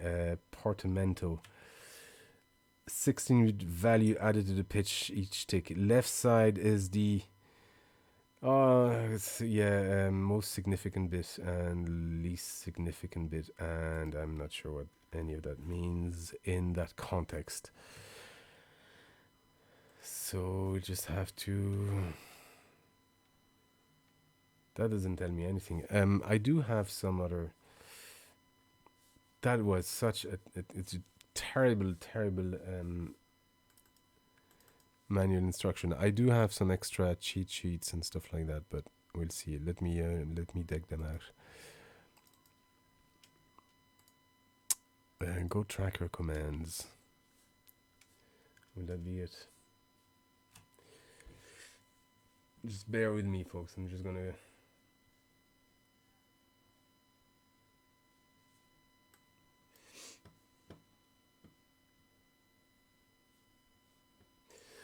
Mag, yesterday was your first time tuning in, because you didn't realize I streamed on Twitch. Yeah, no, a lot of people on YouTube still don't know that. Well, you know, it's funny because the covers do really well on YouTube, but if I post something else, you know, there's very few views. Like I'll be lucky on a stream recap video that if I break 1,000 views, really. So which is kind of mad because the channel has, you know, like 66,000 subscribers. It's kind of crazy, but such as it is. So that's why I'm doing those stream recaps as well, just to let people know that, you know, I am doing this stuff on Twitch, and I am here most days, really. Like during the day I would stream the covers, and in the evening close to the weekend, like usually starting Thursday, Friday, Saturday, maybe Sundays, I'd be streaming live. Not always, but often, you know, and either doing some music, or I've been playing a few games every now and then. Not too often though. So yeah, it's a cool way to have extra content on the YouTube channel, and it'll, you know, make the channel a bit more discoverable as well, and then you know, orient some of the people on YouTube onto Twitch. How did you find out about it? Did you see like was it a Twitter post, or was it one of those videos on YouTube? Still going through master volume SETI.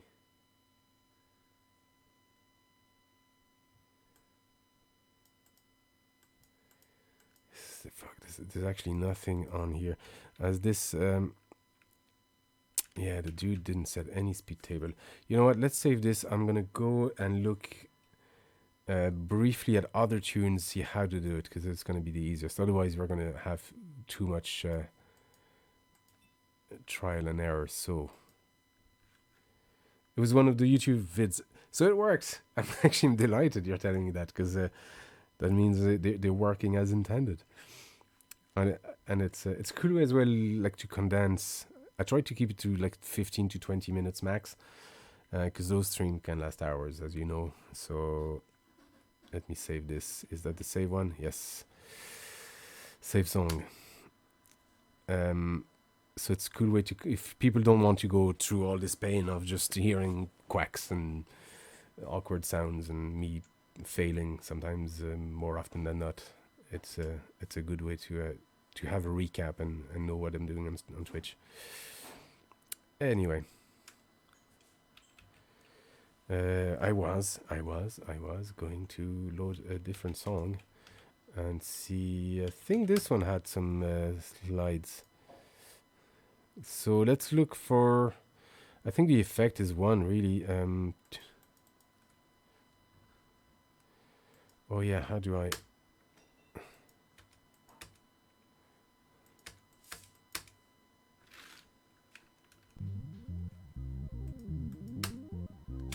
No, that's not what I wanted. Never mind.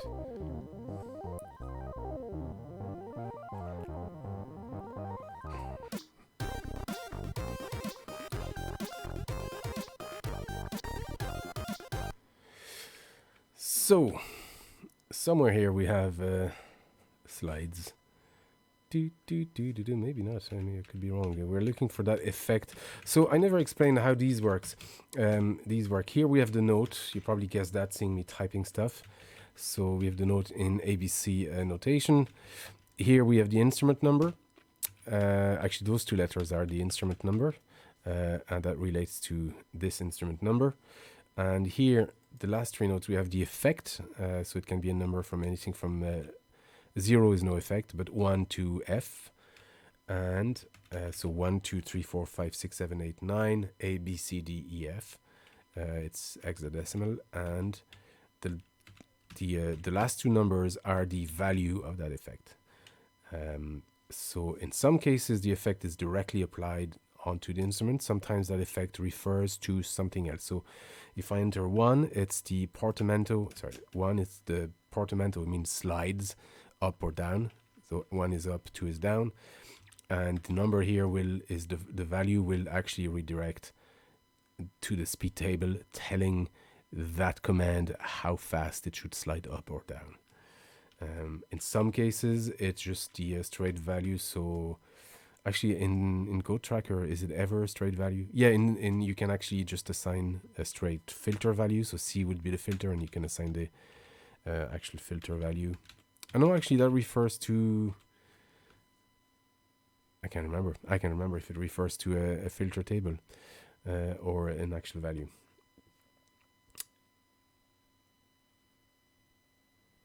Genderos, thank you very much, and thank you very much for everything, for the donations and staying that long. Thank you very much. We'll talk soon. Have a good one.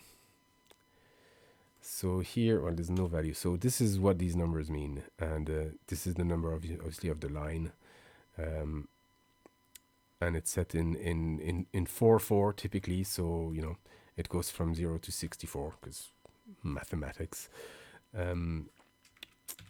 But here, yeah, so instrument value, instrument number, which instrument it is, which note it is, so the note and the octave, and effect and the value of the effect. It's a lot of numbers everywhere. So here I'm not seeing anything in that speed table documentation either. So I'm just trying to find an example that I can relate to. Can you see a 1 here anywhere? In the third number, I'm not seeing anything. Something like that. It wasn't there.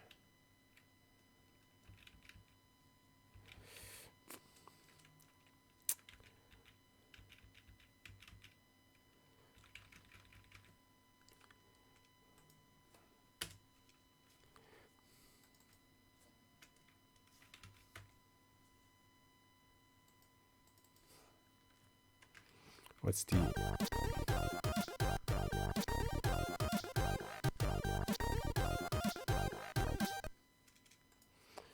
which is which here? Let's do F4.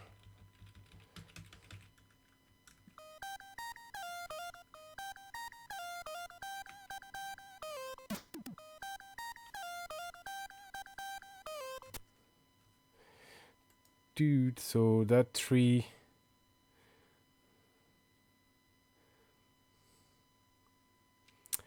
God, that doesn't tell me much, does it? A 3 or 4. So 3 is the. Is it a slide down? It does look like a value because it actually stops here. So it stops sliding down. I don't understand how this works.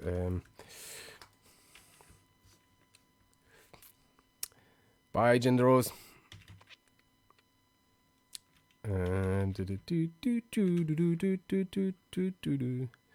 Such a cool tune that is.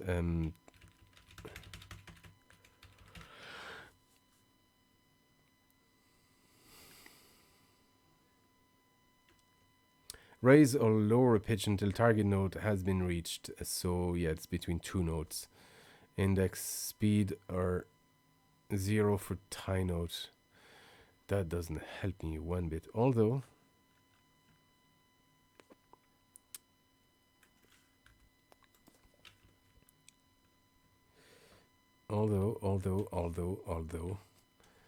raise lower the pitch until target note has been reached. Index to 16-beat speed. Yeah, so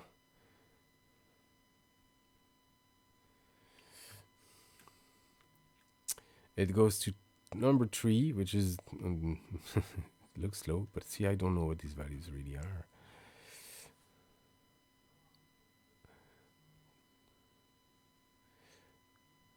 I mean, if this is a 16-bit value, why is there?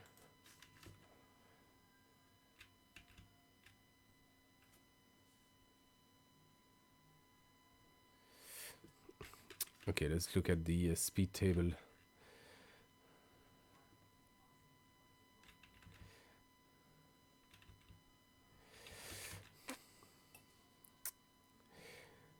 Speed table, portmanteau. Again, that doesn't tell us much. 16-bit value added to pitch each tick. Left side is the most significant bit. The right side is least significant. It doesn't actually give us any indication of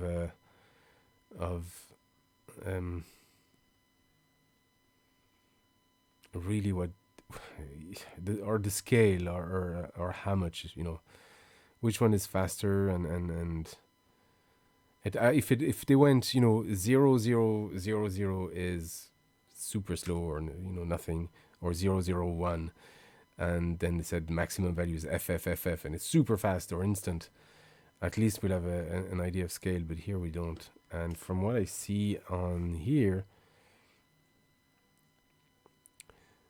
I mean, often we have a high value here, which means that we're staying in the. I don't know. It's so confusing. I think the best way is to just try it. It's just a math explanation, not related to music. Yeah, well, it's a programmatic explanation, really. Yeah, it's more math than musical. But again, that's how most trackers were documented, really. Because, like, if you think about it, at the time those trackers came in, before that, all that had to be somewhat programmed, or they had to write a program to make their own music, so their own drivers. So not all games would have used a tracker, even, So sometimes, like, to be able to make the music itself, you had to be a very good programmer to start with as well. That's where the genius of this composer was. They were also very good programmers. So some of them. Or others had people writing software for them, but still they needed some level of understanding of all that. So when those trackers came in, it was addressed more at people who had prior experience of not having the tracker but knowing how to program the chip itself. And when the trackers came in, obviously it was refreshing and very user friendly for them at the time, or for us at the time. But still, for somebody who hadn't had that experience, obviously it wasn't as clear. And I've used a lot of trackers, but I've stayed away from C64 at the time, and I know why. But Amiga was simple. You know, it was just because it was sample based. It was much simpler. It looks similar. Like Pro Tracker looks very similar. If I load Pro Tracker.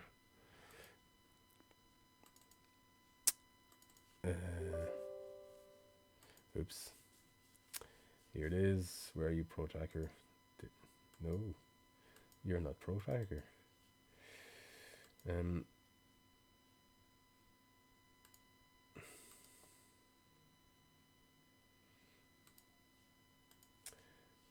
he is. So Pro Tracker has a bit more of a graphic interface, but it's a similar setup. Like it's this is a tune I did for the Amiga Ireland competition last. It was last weekend. It was last Saturday. I came in second actually with that tune. But it's very similar, as you can see, and most of the commands are the same. Like 1, 2, 3 are portmanteaus. 4 is here's a vibrato. You got dead notes. You see, it's quite full. Like.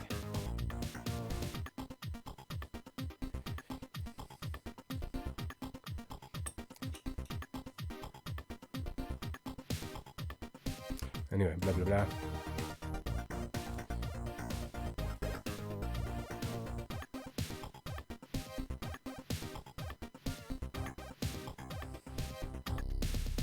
But it's the same principles.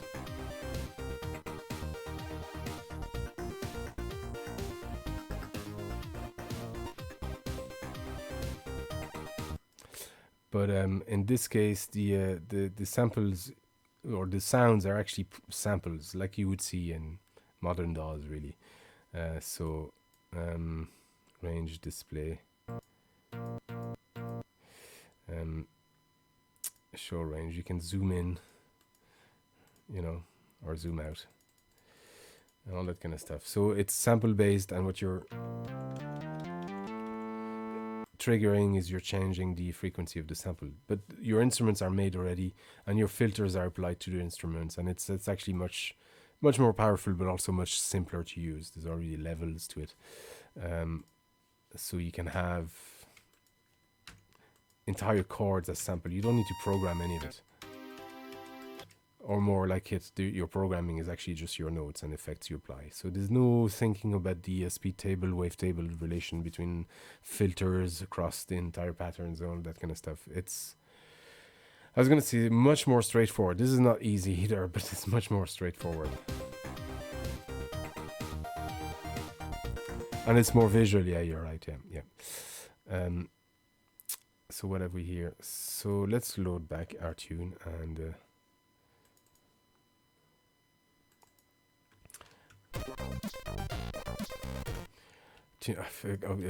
3, 2, and C. I don't know, C, something like that. And then here we're gonna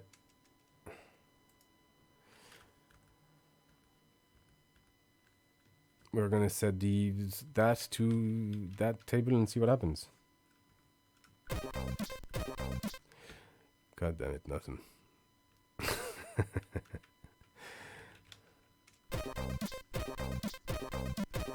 Maybe it doesn't have much time either to trigger stuff, so I don't know.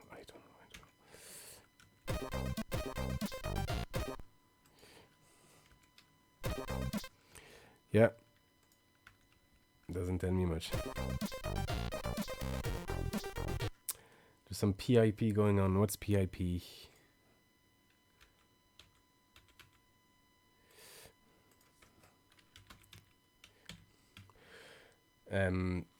You know what, folks? I'm going to try and figure this out offline, like I did the last time, and maybe continue it or not. I mean, as it is, I think this is really all I need. I just wanted a simple picture-in-picture. Oh yes, I'm sorry about that.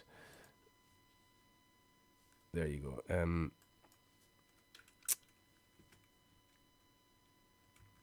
I think as it is, in the tune itself, I think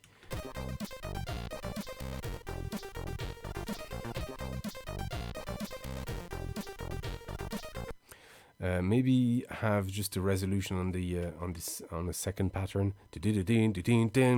something like that. How would I do that?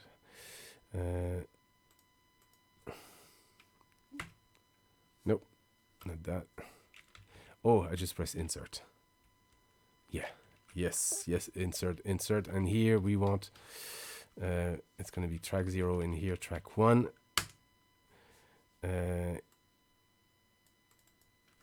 There's a way to copy here. I know there's a way to copy. There you go.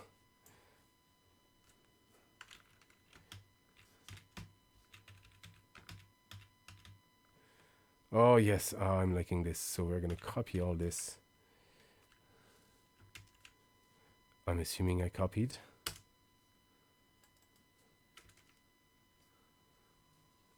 Pattern 1, pattern 0.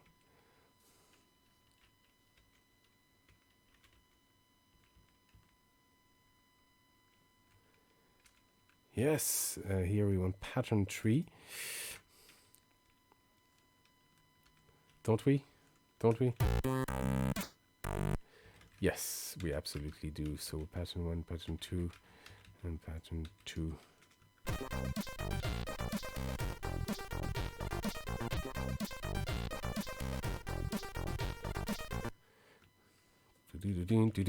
Something like that. So let's jump here.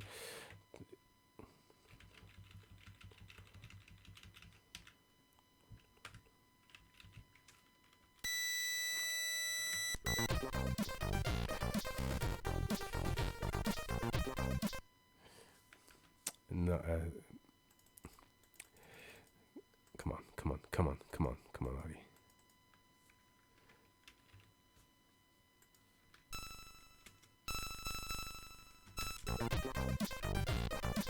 What the fuck is going on here? What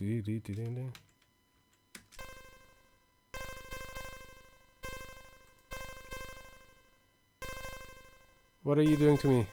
What are you doing to me?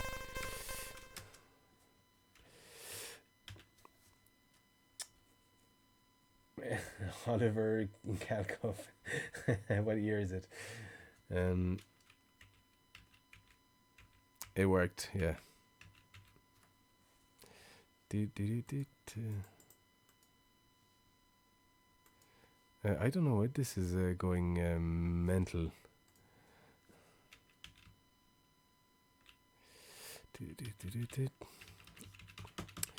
Okay, almost done here. Sorry. Actually, I don't need to loop back. Yeah, that's what I meant to do.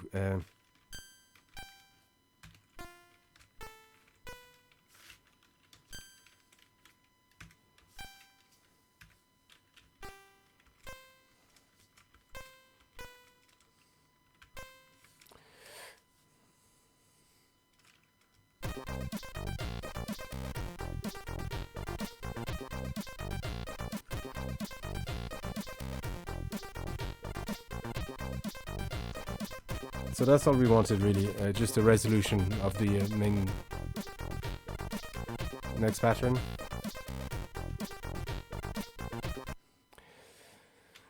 And that's really it. I think that's just going to be our pattern for this thing. And I'll figure out all these speed tables at some other time. So what I need to do next is actually, because this will be the full version, so I'm going to trim down. The level 3 is going to be without that melody. Level 2 is going to be just the drum and bass line, and level 1 is just going to be the drum. So I'll do that separately. But I think for the sake of this, I think this project is pretty much complete. I'll send it for a review to the person who commissioned it, and we'll see what they say. Hopefully they like it. I mean, they've liked everything so far, so fingers crossed. Let me switch this. But this is it, folks. Thank you for watching. I hope this was interesting. By the way, actually, I'm going to do an ending for the YouTube video. That way I'll have something clean. So here we go. Folks, thank you very much for watching. I hope this was interesting. Don't forget, you can follow me on Twitch, Banjo Guy Ollie on Twitch. I do more of these streams. Thank you for watching, and I'll see you next time. Okay, that was awkward. But anyway, you get the idea. That's Goat Tracker. It took a while to get it properly working. I think the key for me whenever I make instruments is not to use any pulse table or filter table at the beginning, and maybe slowly work my way to assigning them afterwards. Trying to have filters and pulse tables assigned straight away kind of messed everything. But a simple composition, 2 patterns, simple tune, bass drum, little melody, and some chords.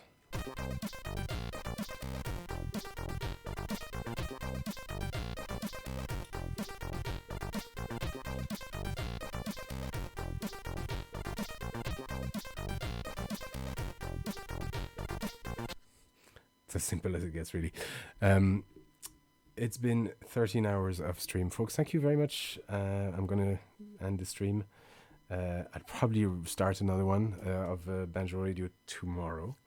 And obviously you're all welcome there. I can stream most days. I'm also waiting for the next patch for Cyberpunk to get released. So if that happens tomorrow, I'll probably stream some Cyberpunk as well. I'm just eager to watch it. I was going to look who's streaming here online, and I don't see anybody. At least in my list of friends that stream. Have you any recommendation of who we could raid for those who want to stay on Twitch? If not, we'll end the stream. But yeah, there you go. This was Goat Tracker. This was Banjo Radio. Thank you very much, by the way. We reached the goal. New instruments, I'll let you know when they arrive. Any recommendation for a raid, or we'll just end the stream.